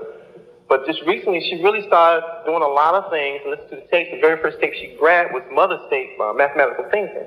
And I didn't ask her to get the tape. She just reached in my tape bag and pulled it out and put it in. And I came home one Saturday morning from work, and she had a lot of questions for me. And then she started just listening to the tapes. And ever since then, things started coming up, working and producing. And she just, I'm still kind of reluctant in dealing with her. What should I look for? What will make any brother tolerant of his wife, his children, or anyone else that he has power over or related to? If you can see a degree of growth, if you can see that, then that warrants your tolerance. Because if they keep growing, some don't grow as fast maybe as you like, but if you see growth, then allow them to have the opportunity to grow. It don't mean that you have to trust them. You trust yourself. That you stay right. Then this way, you will never be disappointed if they are playing a trick on you. Yes, sir. However, if you're staying right and you're staying right with her, and what she's pretending to learn, she will never be able to point her finger at you and say, well, you led her wrong. It'll come back and say, well, I played a trick and I failed. Yes, sir. However, if it looks like there is any progress being made whatsoever, allow it to grow. It's the same thing what I was expressing with the sister. Allow it to magnify itself. And especially if they come to you. Right, she came to me, exactly. Yes, sir. Well, you still do what you're doing. Don't trust it. Right. Others, don't trust her. Trust the knowledge. Trust the ones that you know that is putting this knowledge out. Yes, sir. So whatever you need to know, like you're doing, you can call, ask the question, to keep yourself right in front of her. Then if she's really genuine, she has the right support. Because you are the son of her father in the law. Yes, sir. In other words, his son-in-law. So the law is what makes things come up. So if you're in this, if you're with me, and you trust me, yes, sir, or you trust the knowledge, and if she's not pretending, you'll have your wife back. Yes, sir. Actually, we're not married. We have a 3-year-old son, so we stayed together, and a lot of reasons because of that. Well, you married, brother. Yes, sir. Yes, sir. Another question I have also, one of the reasons why, and this is my frame of thinking, I thought since I told her that we were going to separate and have separate living quarters, because after I left the bedroom, it got to the point in time I said, I can't, I'm not going to be around her. And it got to that point. And I told her that we was going to separate. But now, like I said, 7 days we've been talking about into the knowledge. She's been expressing, coming to me with questions. And I've been, in her, I can see in her eyes that she really is starting to look up to me as who I should be. The relationship is really starting to work. And I can bear witness from what I'm learning. That's the only reason. We tried everything before then. Then we have a 4 years, have a 3-year-old son. And I told her that when we got the information in class on proper courtship, because we never started out properly, We never started out properly. So I told her I wanted for us to separate for a certain amount of time. Then that way we can go through the proper way of courtship, and also gives me room to grow and to marry this knowledge and go on our honeymoon with this knowledge. Some more because the knowledge I want to express in the future, near future, then I can see myself having more than one wife. See, so, this is, like I said, I have to grow in the knowledge first. Understand? Yes, sir. Growing in this knowledge, I can see myself doing that, but then the reason why I want to step away, because I want her to understand that. And also, I want her, is it right for me to step away from her in the sense to leave, to see if she's really genuinely accepting this knowledge? No, sir. You can step away from her and still be right there. Do what the sun does. The sun has fusion. In other words, you see, if you look at where the devil shows you the sun, he puts the spot over, you see these big eruptions coming out from it. Looks like something shot out from it, whatnot. The sun don't burn. That's what they call fission. You have an explosion, it's blue, everything goes out, that's fission. With the sun, it has an explosion, it's called fusion. It blows it, but it comes back. And when it comes back, it's tighter than what it was before it left. This is the same principle, what it does. So you have a female, and a female has a husband, and you're being brought back to zero spiritually. And you're in the home. And she starts to gravitate to what you're doing because she's starting to see. It's like you separated, but coming back this time, the mortar that's going to hold you together is real mortar. It's for real. So it's like fusion. It comes back and you're really together. But if you leave or let her go out for the purpose of, we're going to see if you're real or whatnot, Satan will slip somebody in. Now she's got to fight all this other stuff Satan is whispering in her ear and trying to determine whether she should go back with you. She knows it's right, but she's got to fight this other thing. So no, sir. If you must leave, leave right there in the apartment. Especially since she started looking now. Yeah. Yes, sir. Before that, too, just to bear witness, Satan did send somebody, and it didn't work out. Matter of fact, I know the brother, and I'm going to share this knowledge with him. Yes, sir. You know, I'm going to get in his face, share it with him from a standpoint of knowledge. But nothing never worked out, and nothing ever happened, but it was sent. And I mean, we was tested to the utmost. And I went through a lot of emotional changes going back to zero. And, you know, I just I can't express the if I can use gratitude or pleasure, sir? Pleasure? Yes, sir, the pleasure of being a part of this and recognizing you and just, you know, I mean, she see all of that. And she's been asking me some questions, some real heavy questions. Yes, and she genuinely wants to know. And then she come back with a response to what I gave her in the sense of sharing the knowledge with her that makes me understand. Did she honestly understand what she heard on tape and what I shared with her? So, and then she called the 800 number and talked to Sister Pearl. You know, I mean, she's doing all these things. It's been cleaning she's starting to have. I mean, there's a lot of things. It's really... Well, go for it. Okay. Yes, sir. Thank you. Come later. Walaikum salam. Sister? Salam alaikum, Father. Walaikum salam. I have two questions for you today. One question is going back to how you were saying a father could give away his daughter. I have two fathers. I have a biological father and a stepfather. Right. And my biological, he more or less provides for me in a way of material things. And my stepfather, who's in the circle, provides for me in, I guess, a spiritual way I can talk to him, the way I guess a father and daughter should talk. I'd like to know which father has the authority or right to give me away. Well, this is what takes place. We have two terms here, father and daddy. Now, what determines what a father is from the spiritual. Now, father can be father and daddy. However, if the one that is spiritual, but he's not your biological father, he's really the father. Because he's causing you to operate on the idea, the one that's first. The daddy is the one, if he's providing all your physical things, he's just daddy, he's not father. In the true sense of the description of the word. He's not dealing with anything with your mind, in the way of the idea. So he's just the one that did it to your mother. You see? So we call him daddy. But the father is the one that is actually cultivating your mind, especially if it's in a spiritual way. He causes you to grow towards the sun or towards the light, or to develop yourself in a pleasing manner. That's the one that has the authority, especially if you're living with him or close to him, or even if you're not. If there's not going to be any type of physical conflict between the two brothers, well, by law, the one that is actually dealing with you mentally in the righteous manner is your father. Some people call them godfathers. You know, the real father and the godfather are in harmony. And a lot of times the godfather is more intelligent than the real father.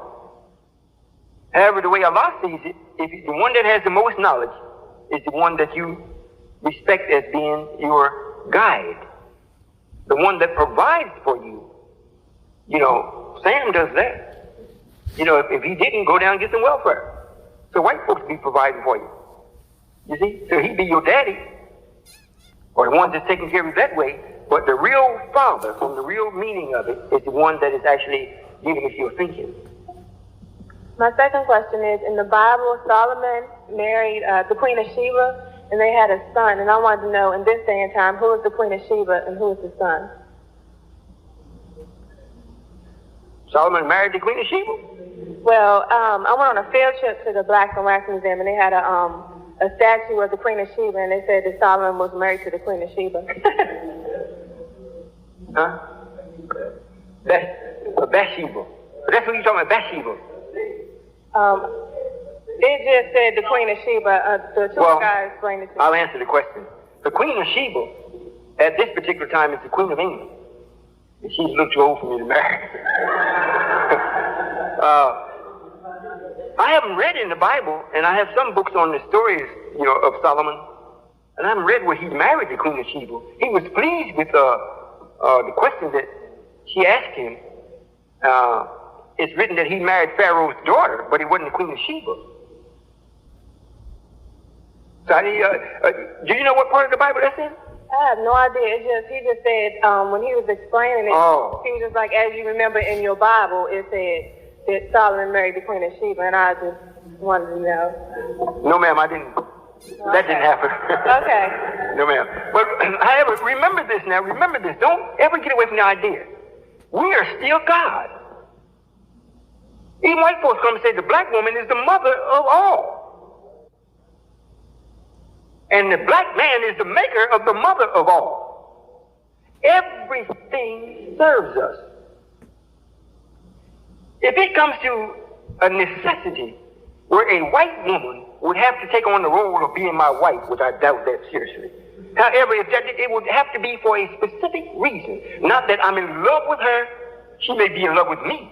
But it means I'm in love with her and I treat her as a wife of mine, because she's not equal to the black woman. That's impossible.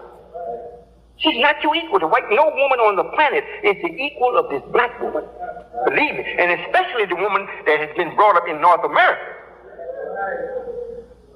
Now you become more spiritual than you were when you were in the motherland. You see? So I would be totally an idiot to take on some white woman just as a wife. And it's written that Solomon was wiser than anyone else. So he sure didn't marry the Queen of Sheba. Whoever was telling you that, they were just telling you from what they thought. But in reality, that didn't happen. And if he tells you that again, ask him to show it to you where it's in the Bible. And then call me or let somebody know, because I want to read it myself where that is. All right? Did I answer your question? Yes, sir.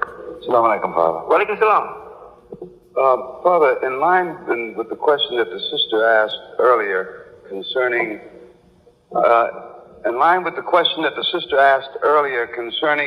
relative positions of women within the United Nations of Islam. Yes, sir. Would you share with us the reality of how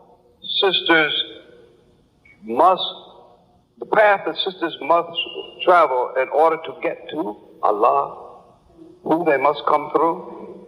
Yes, sir. If I don't answer what you got in your mind, let me know.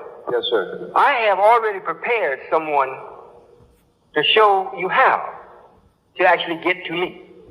And not to me physically, but the way that I think, based on how we made you. And we call her mother. That's my daughter. I think most of you all have seen her.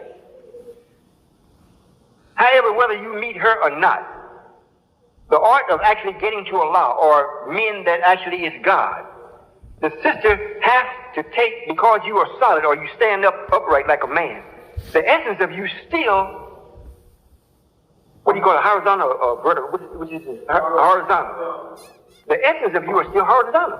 Meaning, from this standpoint, you have to submit to the way your husband, if it's your husband, you submit to the way he thinks. And by doing that, this is what makes you a part of him. This is how you actually marry. Not because you say, I accept him as my husband, and he says, I accept her as my wife. That's not marriage. That's just saying something. But when you actually merge or marry, the lesser in the way of thinking has to submit and become a part of the greater.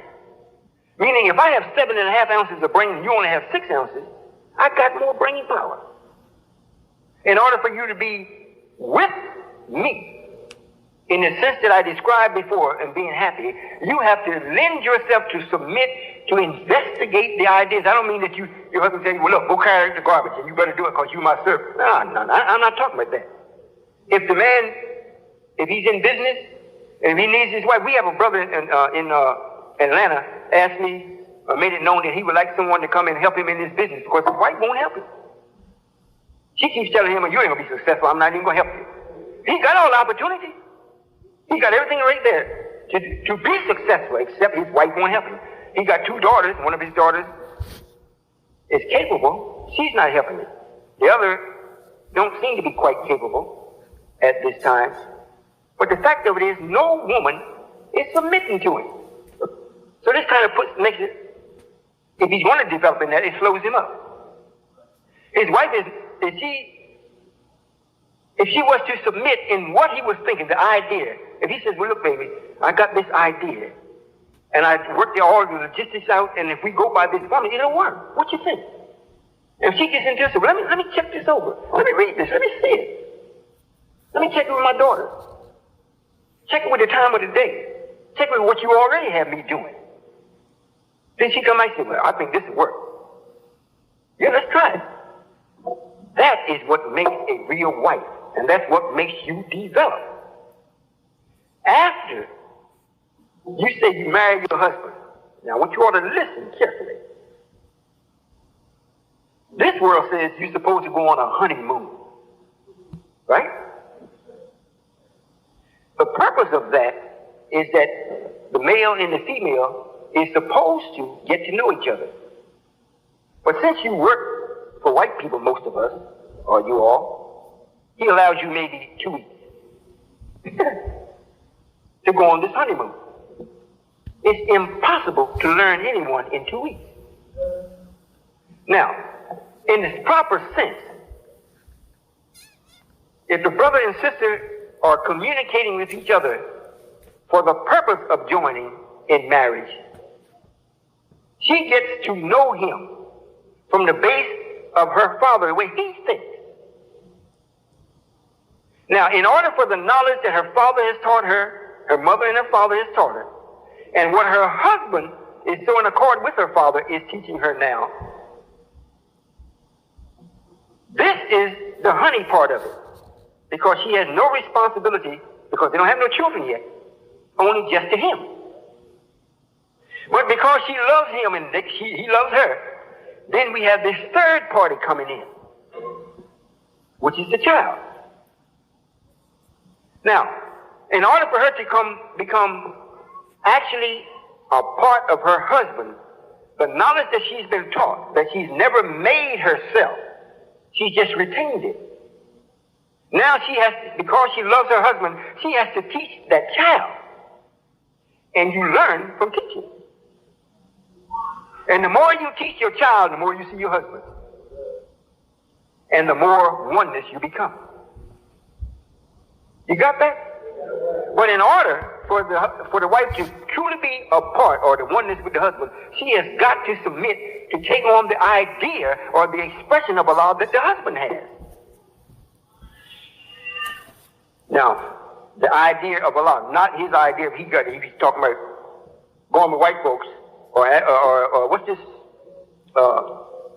black general that was Colin Powell?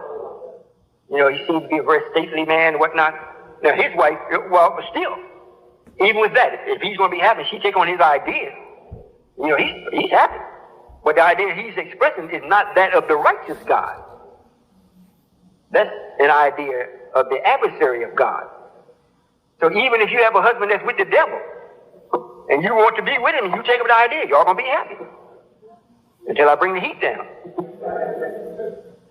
Does that answer the question? In other words, submission, I have to submit. I have to do it first. You all, as a people at this stage, it's not pleasant at all. I have to submit to the fact that you're growing. I experienced you all as a people, as the brother was telling me what he experienced with him as having his wife nagging him to death. So much so that he split, went on to another room, otherwise he left the bedroom. I can't leave the bedroom with you all. I got to suffer this.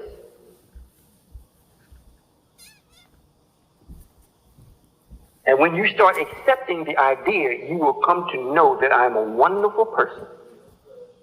A wonderful person.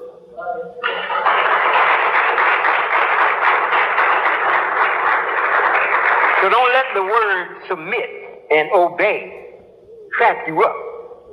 It's the expression of it that turns us off. But if it's done the way it's supposed to be done, you really benefit from it. Is that clear? Does that answer the question? Yes, sir. That's fine. Thank you very much. Yes, sir. Something else come up. Just come back. Yes, ma'am. Only Confirmer. Walaikum salam. The question I had. I had two questions really. I want to ask you one question of something that on the lesson as far as the black woman being 5 degrees to the left of the original man. Yes, ma'am. What I'd like to know is what is meant by that? What is meant by that? In the essence of that, it means that in the sayings of the messenger, it says that we made the woman secondly. Yes, sir. It's not that we had to position you in no particular position on the planet, or even to our position in the way of degrees according to the magnetic poles and all. No, we developed you from an idea, and it wasn't to the left or right. It was right. Yes, sir. Now, but since we had to make you in a way where you had to submit to actually take our seed so it could be developed, that's what it means. We made you lesser than us, so we wouldn't create a problem for our own self, but not in the form of it. I've read those lessons too. Yes, sir. This is the way that some of those pseudoscientists and white folks expressed the making of the woman as though she was something that was almost of her own, or this is how he had to do this specific thing in some way, away from this mic, away from this speaker, because the speaker like, yeah, come forward. Oh, yes, sir. Is that better? More. Oh, it's so further. A little more. That's good. Is that all right? Not in a way where we'll get into the specifics in classes. You know, we've been having mathematical thinking classes. That's for us to learn how to think mathematically. Now we're going to start, once it's been for some time, we're going to start, especially in the school, start teaching specifics, certain sciences that will develop in what you want to do. Now, to answer your question, no, ma'am. Yes, sir. It wasn't any degrees of the left or to the right. Yes, sir. That's not the way it was done. Okay. And you won't find any positive developments or creatures that is made that was done in that form. Yes, sir. All right. Right. That answer my question, and clear some thoughts out of my head too, in the right thinking. Now, the next thing I want to ask you about male and female, and especially dealing with, or male and female, dealing with the anatomy of feeling and touching. Right. Well, as you know, I'm not assuming, I know that you know, in this day and time, most of us have been raised not to expound on the anatomy, not to touch even themselves, and not to want to think it's a sin to touch one another certain times, or how you touch. But I found out in dealing with people anyway of not having the knowledge of anatomy and how the body is, with couples, dealing with one another and expressing their feelings through touching, and say more or less than people put this word of massaging or knowing how to touch to bring about a better feeling with one another and dealing with relationships. This will help them if they understand that there's no sin to touch. You know, oh, absolutely. Absolutely. The body is made with all type of nerve and nerve endings that is put there for the pleasure of the body. You know, in order for us to constitute continuance of life, we got to want to. So we made the body in such a way, when you feel it or touch it, especially if you're thinking right, it always it gives you a pleasure where you want to have that done again. You look forward to it for a future date or future time. And if you're looking forward, that gives you something to always go for. So it causes life to be long. But if we adopt what this world says, don't touch, it's a sin to touch, don't feel, don't massage, shouldn't, because of the filthy expression that's put on it, then you cheat yourself. You're really cheating. A lot of times, many times, just in the order of lovemaking or having time to be with your wife or your husband, whatnot, a lot of times it's not necessary for penetration. No, it isn't. Just the idea of it in a touch will take care of everything that you expected. Is that right? Yes, sir. We haven't got about a relationship, have we? Yes, sir. Is that right? Well, maybe you all haven't experienced that. Those of you that are married, I would suggest, that the atmosphere has to be right. And I don't mean that you have to go home and get candles, do that fairy tale thing. Just be right and be clean. And when you're with each other, touch each other for real. And it don't always have to be on the genitals. No. We have many spots on the body that give you pleasure. One of the parts of mine is my head. I love for my wife to comb my hair, brush my hair. Yes, sir. I just go off into heaven. I do. If you all explore that, then you'll get to experience the things that is already there that we've been missing. Yes. But it's there all the time. If that has any relevance to what you were saying. Yes, sir. I just want to add to that. In the work that I do and working on different types of bodies, yes, ma'am. I have found nobody as of yet as the black man's body has more energy when it's in the right proportion. And to work on that body, it's just no end to the energy. Yes, ma'am. Do everybody know what Umila, Patricia? Patricia Six, that's right. Patricia Six, everybody know what she does?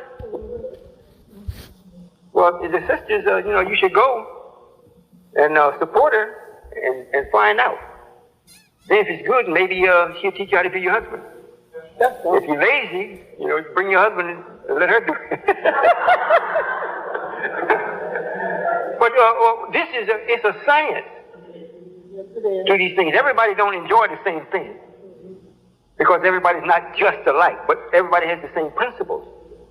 So if it's there, why not enjoy it?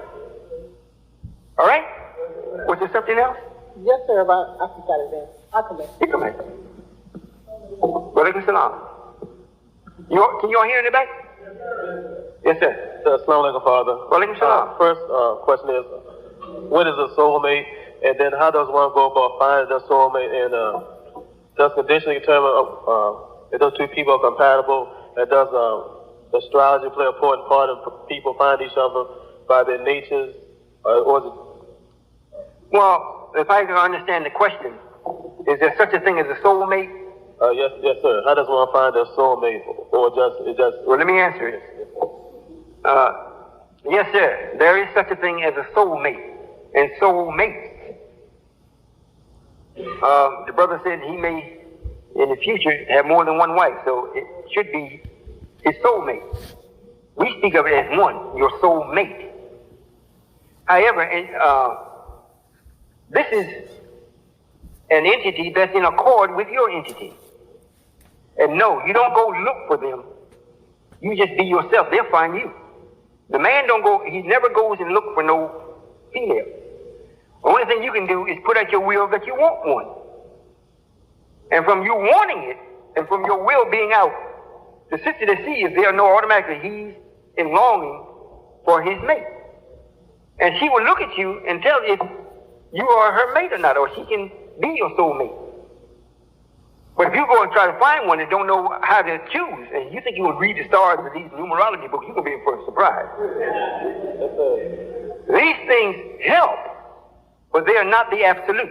Naturally, the time that you're born, the place that you're born, and the parents that you come from, and the situation or the circumstance that you come in, all of that weighs heavily on your characteristics as to how you will express the nature of God or the attribute that you come here to express. However, you never go look for no wife. You just let it be known that you want one. She will find you.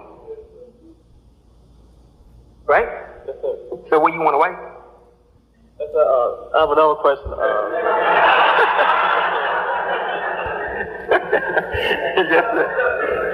Okay, I had a question. When I was younger, those butterflies that were part of doing, it was just your nerves, or is that a gut feeling? I mean, your butterflies. You get butterflies, you see a certain sister, then it's like it hits you, in your stomach. You might get sick or something. Or what is that? Well, usually that's something that you've seen that's very pleasing to you. Your subconscious is picking up on it, and it's exciting. It excites you. Everything about the sister is pleasing at that moment while you're watching. However, that has to be investigated. Because you investigate it, may not be as pleasing as you thought for you. But the housing, the way it's housed and everything, I know I bought a Cadillac one time. The car looked good. I drove it off the lot. I said, man, I really got something. 2 weeks later, I tried to carry it and get back to it. I was pleased with it at first, but the car didn't operate the way that it should have operated. So we have to investigate the system. When they say, well, listen, I would like to be your wife. You don't just say, well, yes. You investigate. Say, well, let's see. Let me check it. If you see someone else that you like at this particular time, since we're coming in, and you see somebody that you like, she's in the circle, you let the captain know. In return, the sister captain will let the sister know. And if she says yes, well, then see what happens. But if she says no, don't even pursue it. Don't go after it. Don't try to make her do nothing. The one thing you make her do is she says, you finally make her be your wife. You got a problem. All right? Yes, sir. Thank you, Father. Yes, sir. Yes, ma'am. Are you all getting anything from this? Yes. Still remember, always remember, when I'm driving in the car and I'm looking out the window and I see the plants, the week before last I went to Chicago and I drove and I went through Pennsylvania and it looked like all the trees are dead. It was a shame. It would almost bring tears to you if I didn't know the purpose. If I didn't know the purpose, that's a sickening sight to see. Land that has vegetation there, but it's starving, it's dying. It looked like the trees was full of disease. It wasn't going to come back to be, even if it turned green, it wasn't going to really produce any real life. That was bad. So it's the same thing, I always look for myself in everything. And this is what you all should do. These questions that you're asking or the things that you want to know, look for the God in it. Look for the right. Look for the idea of perfection. Look for it. You're not always going to find it, but you'll find the part that fits with it. And if you intend to be with it, magnify that. Everything that I do, if I get in the car, if I go in the house, if I see something out of order, I look to see why I see a little piece of paper there, 2 of them. Just looking at it's not going to hurt nothing, but it tells me the janitor, whoever it is, didn't clean up, or else somebody was here after he was. And was careless. Is that right? No, if the person purposely put it there. If it's there and he don't know it, well, then there's no wrong about it, but he should be more attentive as to what he's doing, or he or she's doing. If you look at it that way, if you read the Bible, don't read it like you're reading about David, Joshua, Solomon. You read it that you're reading about yourself in the time that's happening today. Every brother here is Solomon. He's just a lesser in degree than I am, but you're Solomon also. Is that clear? Yeah. Every sister here, or righteous sisters, you every sister except Jezebel and Ruth. You're the wife of God. So when you apply yourself to things, you keep that in mind. Is that clear? Yes, ma'am. There are 2 parts to this question. If a brother or sister is legally married to someone and never got a legal divorce and has chosen another mate and are living together, how should they interact with each other in the home? Are they considered married? Should a legal divorce take place? Well, that determines upon what ideas they're operating under. If you're with me, and you're still legally married, as far as this system says you are, and you're with someone else, and you came with me with that other person, and the person comes with you to be with me, then I never sanctioned the marriage, no how. The first one you got married, and white folks say you married, I didn't sanction that. I just allowed the law or the rule of the land to impose its pressure or impose its what do you call it? It's not authority. It's will or it's wish on you. It would just allow for that to happen. However, what should take place if the husband or wife is outside of this or outside, and you have another husband or wife, then it should be an agreement between you and the one that is married outside that you agree. Well, we're not going to get a divorce. We are divorced. And you stick to that. If you're with me, don't worry about, well, I want to be married and I want to have my name on the paper so that my income tax, forget all that. Forget that. I'm going to take all the taxes away anyhow. Forget that. If you're with the brother, or the brother is with the sister, and both of you all are with me, and you're not legally married according to this system, and I accept you as being married, especially if you have children together, and you're in harmony with each other, you're married. You're more married to that individual than you are the one that you took the vow with. They did it through ritual. But if you're in love with the person, you did it through spirituality. You did it through the God. That's like the same principle as sister I was saying about the father and the daddy. Is that clear? And black people, you know, usually you all can reason together. If you're divorced, and if the person isn't an outright devil, you don't have to be angry with them. You don't have to make them take care of the children. Some of them say, well, you know, I'm married to somebody else. I'm with somebody else, and he's treating me good, and he's treating my children good. And I see this, my other husband, he over there, my first husband, he's doing this, and he's got plenty of money, and he won't do this. I'm going to take him to court. Forget that. Be chasing negative. I'll get him. Believe me, I will get him. Don't nobody get away. You go ahead and take care of what you're doing where you are, and everything will work out fine. If that answers the question. Is that it? Okay. I want to learn my question has to do with harmony, and it's, as everything you've been expressing, it's very essential to the relationship. Can you give us the absolute on that word, harmony? Harmony? Harmony is another word for togetherness with no friction. It's like the hummingbird. You don't say the harmony bird, but it's called the hummingbird. That's a bird that's so in harmony with nature that it looks like it can stand in midair, like it levitates. But it has the ability to flap its wings so fast you don't even see it, like he's just sitting there. That's because he's in harmony with all of the laws and principles of nature. So it's very easy. So it means that he's in agreement without friction. That's harmony. Right? Yes, ma'am. The secretary got a question? Yes, sir. Assalamu alaikum, Father. Wa alaikum salam. I wanted to ask you, how can you see the woman when you see the man? I understand how you can see the man when you see the woman, because you see an expression of the man's knowledge. But how, when you see the woman, when you see the man, you see the woman? Well, if he's absolutely by himself and she's not physically present, the only way you can see what type of woman he would have if you are knowledgeable. You can see what type of woman he would have. But it's actually, since the man is really God and independent, outside of that, no, you wouldn't be able to see it. But if they're really in harmony, just the way, especially at this day and time, I don't know if you all have heard me say this before or not, but all my clothes and everything, my wife dresses me. She don't actually put it on me, but she says, wear this. And sometimes I don't know, wear this. Oh, yeah, all right. So what you see is an expression of how she sees me. When I go to, if I go to get a suit, most of the time I don't even go get no suit. When you need to get a suit, no, she makes me go.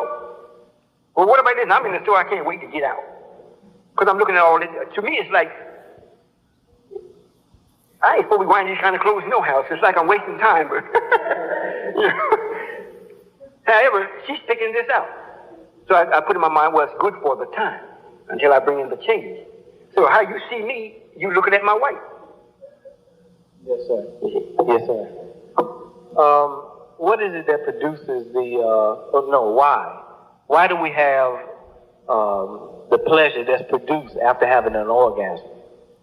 You mean what justifies the pleasure? Yes, after or during? No, why? During. Oh, but you said after. Yes, sir. Well, if you really mean after? No, why the pleasure? Why is it so pleasurable? Oh, because this is bringing in or perpetuating creation. And that's an exhilarating experience, meaning to let you know this is only the essence of it. Can you imagine what the fullness of it would be? Just from you planning it there is letting you know, since you're in accord with nature, and it makes you to feel extremely pleasurable. But that's the essence. That's just the first part of it. Now, if it's a child or a man-child, he grows up in the knowledge of God or in the knowledge of his Father. How much more will he cause the planet to rejoice from his thinking? It won't be a moment's pleasure. It'll be an everlasting, continuous, perpetuating, exhilarating pleasure. It gets better and better and better. The sun shines brighter and clearer. That's what the act or the expression is letting you know what is actually taking place. But because we've been under a man that is absolutely opposite of production in a positive manner, you only experience it when you plant the seed, and you never experience it after the seed grow up. That's why I say I am a beautiful individual. All of you all will come to know this because when my father experienced that few moments of pleasure planting the seed in my mother, if he was to live to actually see what his son is actually producing, that feeling that he had for the moment could not compare what he's going to witness to he sees his son doing. Yes, sir. Yes, sir. The purpose for projecting your sperm or the atom in the womb is to reproduce life or to create. No, sir. It won't be created. Creation has already been done, and we made a duplicate pattern or a pattern that, other words, I don't care how many children it takes that we have, how long it goes on in centuries of time. It's the same thing over and over and over. So it's the one time, the first time we did it, that was the creator's part. After that, this is just it's repeating itself over and over, like the sunrise every day. Sunrise every day. It's repeating itself over and over and over. So the purpose of us actually having to do it, or the purpose, to do it, I'm saying, is to reproduce life. Yes, sir. Like to bring in another being. Yes, sir. To perpetuate it, continue, keep it going. Okay, so why is it necessary to do it in the form of, it being pleasurable or for reward to the sister? Oh, because this is what makes her want, especially in this life. If it were not pleasurable as it is, and which is still the way it could be, but from just the way that they know that it is now, if it were not, when they did have the pain of having a child, they would never apply to what just took place in its proper form. In other words, the pain that they have having a child, if they never experienced something great before that happened, pain would be first before pleasure. And that's not to be. We have pleasure first. Then if there must be pain, let that come second. Right. So this way we still have the proper mindset as to what took place, or the evidence of what took place from the pleasure. Last question, Father. Yes, sir. What would cause the brothers to increase their thinking or to bring about something new to introduce to their wives? What would stimulate that or, cause them to come up with the ability to produce something new or new ideas? The expression of pleasure from your wife. In other words, if she understands what you're doing, even if she don't understand it, but she is pleasing to her, and she encourages you from a real sense, from her nature, what you've done is caused me to be happy. I love you for that. This justifies you doing it. Now, you can't stay there, because that's the end of that. You got to come up with something new. After a while, she's going to get bored. Well, darling, you can't come up with nothing else. So, it makes you constantly think to come up with something new. That's why. Assalamu alaikum, Father. Wa alaikum salam. Sister? Assalamu alaikum, Father. Wa alaikum salam. You have to talk in the mic. Oh, yes. I wanted to know, once you have a child, why did that affect the lovemaking process? Because a lot of times I be in the mood and my husband said, okay, we're going to do it. And then the baby, his big eyes be looking around and he start crying. And he want attention. And then by the time we put him to sleep, I go to sleep. Then my husband say, oh, goodness, you went to sleep. You mean, why is it that the child seems to always interfere? Yes. And what can we do to keep... what can I do to keep the harmony of what my husband and I want to do, but my child is breaking the motion? or breaking Well, you have to set a pattern with your child. In other words, you have to make sure that the child, especially if you all are making love in after hours or after everybody's come home from work or he's home from work, you have to be in harmony with his rhythm as to what he's doing and make sure the child is sleeping at those particular hours that this normally takes place. But the child, if he's in the room or she's in the room with you, automatically pick up on that energy. They automatically. And they don't have the knowledge to know what's happening. At first they pick it up, they know something else is coming in that's greater than him or her. Now, if he or she sees the father actually board the woman or mount her or get on her, to the child, it's dangerous. He's hurting my mother. That's what they think. So they start to carry all kind of ruckus because they know the mother is going to answer that child before she answers her husband. So he messed up everything. So that's what takes place. Fathers, they just see their mother. And although they may not be able to express it verbally, subconsciously they think something is happening. So they're going to try to stop it. So that's what happens. And another thing, Father. You have to talk to me because you like. Oh yes. Another thing, Father. If the mother, such as myself, I work in the daytime, and my husband keeps the child while I work. Then when I come home, then he goes to work. My son is sort of he's gravitating to his father's knowledge too early, and then when yes, when I express things to him, he will listen to his father and not me. Oh. So, and even when we try to lay him down so that we can have our intimate time, I think as soon as my husband touched my hand, my son go off. Well, the father has to make it known to the child that you're the authority over the child. That's why when my children come up, or I have a daughter. I do have a young son now. He can't talk to his daddy just yet, but when they want something, I say, go ask your mother. But I've already talked to mother. So I know what the mother's going to say. But the child has to learn that. So if he's home with the child during the day, and it looks like, well, these are the waking hours. Now he's taking on that, well, father is the authority. He's over mother. He's seeing things that is out of balance. Now, if he knows this, he should be telling the child, even if you're absent and the child comes in and says, well, Dad, I want to have this cookie. And you're not there. He has to tell the child, say, well, what would your mother say? He's got to inject you in there. If he gives it to the child, he says, well, I'm going to give it to you. I don't know if your mother wants you to have this or not, but we'll make sure that you eat this. Don't make crumbs. In other words, you got to talk to the child to make the child understand that I'm not the authority over you. I'm doing this because you asked me, but if mother tells me not to do it, I'm not going to do it. He has to do that until we made you in such a way that you're the authority over that child until the child learns everything that you know and the mother wit. Then you turn it over to the father. But see, this devil got things working in such a way where, you're working in daytime, he's working at night, and the child is there all the time. He sees you all separately, a little while together. We putting a stop to that. Right? How old is the child? 2 years old. 2 years old? Mm-hmm. Handcuff him and go to the hotel. Yes, Assalamu alaikum, Father.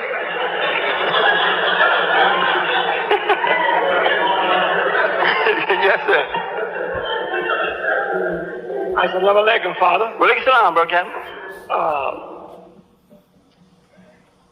Can we, as gods or men, visualize in our mind the kind of wife that we want and will that kind of wife?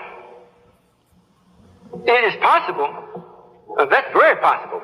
Now, whether we have developed to that degree or not, it's a little doubtful. Some brothers I've met can do that. But at this time, most of us are unable to do that.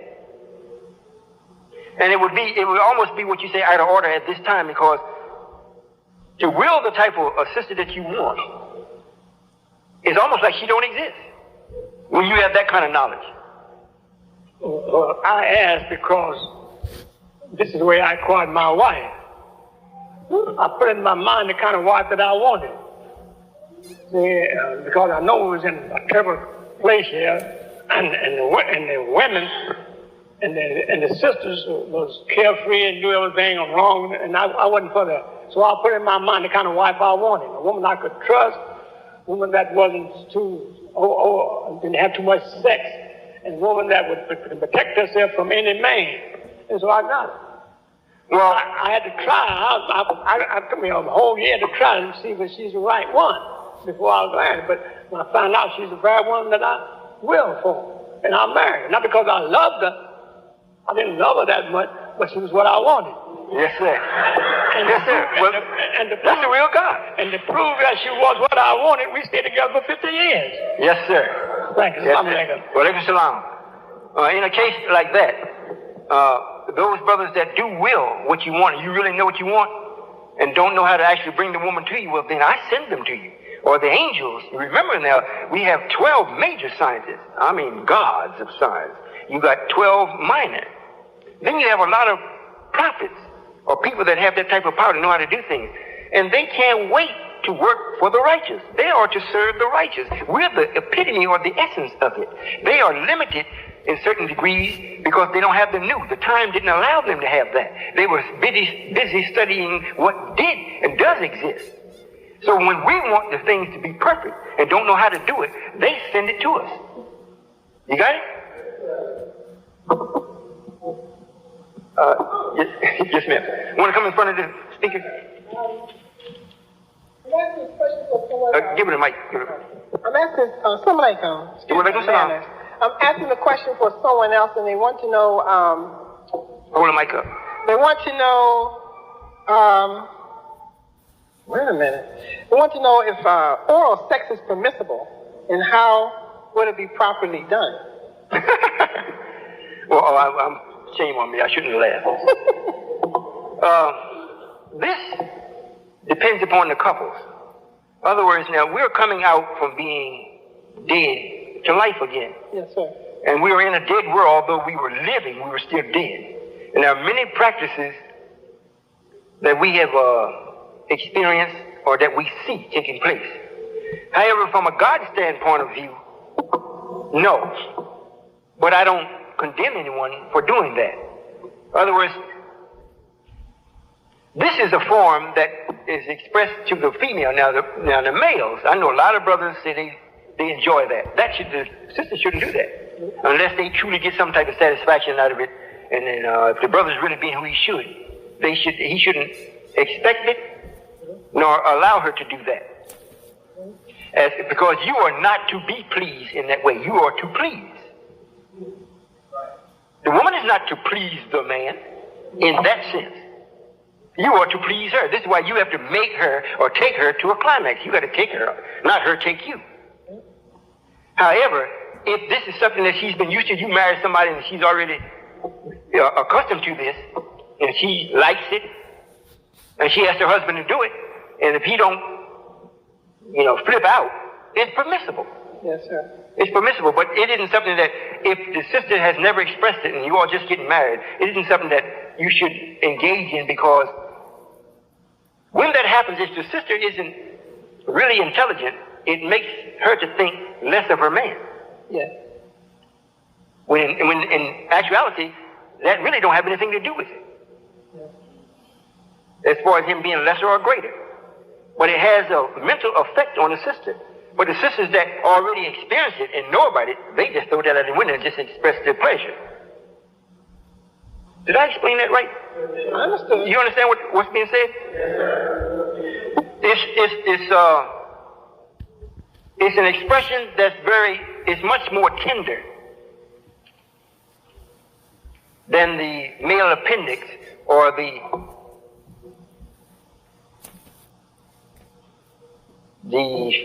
thrust or the energy that's being expressed to the woman in the conventional way. So they derive pleasure from that, and they can't get pregnant. Yeah. So they enjoy it, the ones that have already expressed or experienced it. So it's not a sin, it just isn't wise. Yes, ma'am. May I add to that? Yes, ma'am. From knowing anatomy of the clitoris, anatomy of the clitoris itself, the nerves that you spoke about there. Right. Actually, that put extra strain on the nerves. Oral sex. They put the extra strain on the nerves itself. Well, so I must have been right. Shouldn't do it. Because a lot of women do not know how to express that feeling. They don't know how to let go. So what it does put more stress on the nervous central system of letting go. Yes, ma'am. Yes, sir. You all understand what she's saying? Do you? Nah. Nah. Well, you want to explain it? You want me to explain? In other words, it's like taking a screw and keep tightening on the screw, and the pressure from that will crack or split into the wood. Right. Or break the plate. You know, eventually that nerve will wear out under the pressure of oral sex. When you may think you're having a climax and feeling good, you're tearing down your nervous central system. Yes, ma'am. Yes, ma'am. You got it now? It's not that you won't derive pleasure from it, but it's like you're burning yourself out. Right? You got that? Do everybody know? Do y'all know what clitoris is? You got your notebooks? You know, because we had to put it in the notebooks, the woman's organs and everything, so the brothers wouldn't know. Right? Well, okay. And they have one more question I had about anal sex. Oh, no, ma'am. That's not permitted, period, as far as God is concerned. And it's because of that's the very word for it, anal. It's exit. Yes, sir. This is where the body eliminates the toxins. Yes. This is the negative or the Satan of the body. That's right. And you don't go into that. You allow the negative to come out of that. That's right. Plus, it carries quite a bit of acids that's not to be placed on such a sensitive nerve. That's right. Brothers, they shouldn't engage in penetrating any type of from the anus. That shouldn't be done at all. Because you have an opening and those things get up in you, you got some problems. Yes, ma'am. That's where you transfer bacterial worms. It's not supposed to go in that area. Yes, ma'am. That's what I was saying, because that area, you know, the body is constructed in such a way to keep you from getting sick. That particular part of the body has certain acids in it and certain bacteria that actually takes care of the waste that's in it, but it keeps you from getting sick. But it is to act only in that area. So if you take a part of the body and place it in that area and let it stay there for some period of time, it's going to work on the part that it's not supposed to work on. You got it? And any brother that wants to engage in it, I know brothers that are homosexual, that don't stem because they just want anal sex. They really, from the essence of it, want to be with God before there was a woman. That comes up in them again, but they don't know how to express it positively.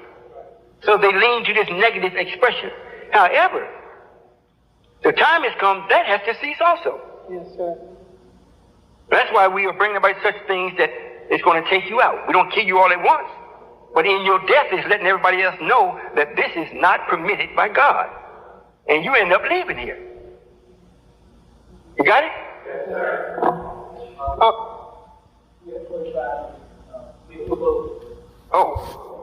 Well, all right.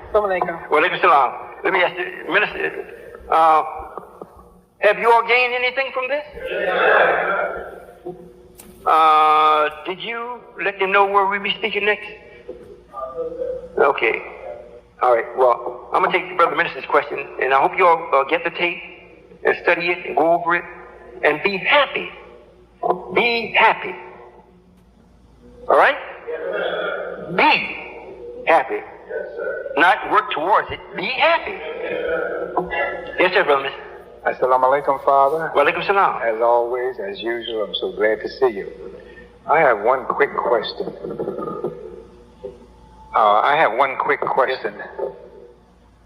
Like Brother Captain before me, I've been married 48 years. He was married 50 years. And it's been a wonderful, wonderful pleasure. As of now, you know my wife's condition. Right. As of now, it has been deteriorating. There is no improvement, hardly, and it is very, and has been very, very demanding on my constitution, mentally and physically. My question is In your wise wisdom and judgment, do you see any immediate recovery for her?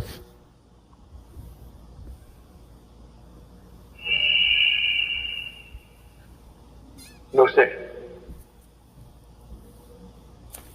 And don't let that affect you in a way where you see darkness. Yes, sir. You know, we had a death to occur with someone that's with us here recently, and that's the first person that has been with us that has actually passed. Right away, some questions were asked. However, this is the way I see it.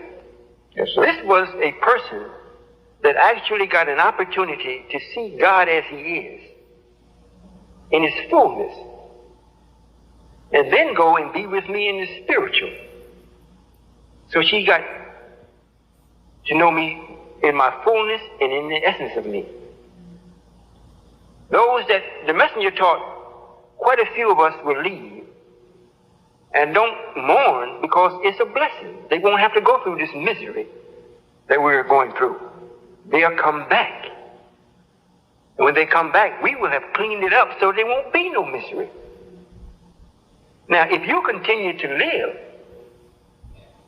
and you keep looking in the light and become a part of the light, we'll give your youth back and perhaps bring her back. Yes, sir. To be with you again. However, as it stands now, I'm not going to say it won't happen, but after looking at it, and after a couple of things of times I've done a couple of things with her, yes, sir, it looks very unlikely. And the reason why, it's not that it cannot be done, but we cannot find a purpose for it outside of it causing you a little discomfort. We cannot find a purpose for it.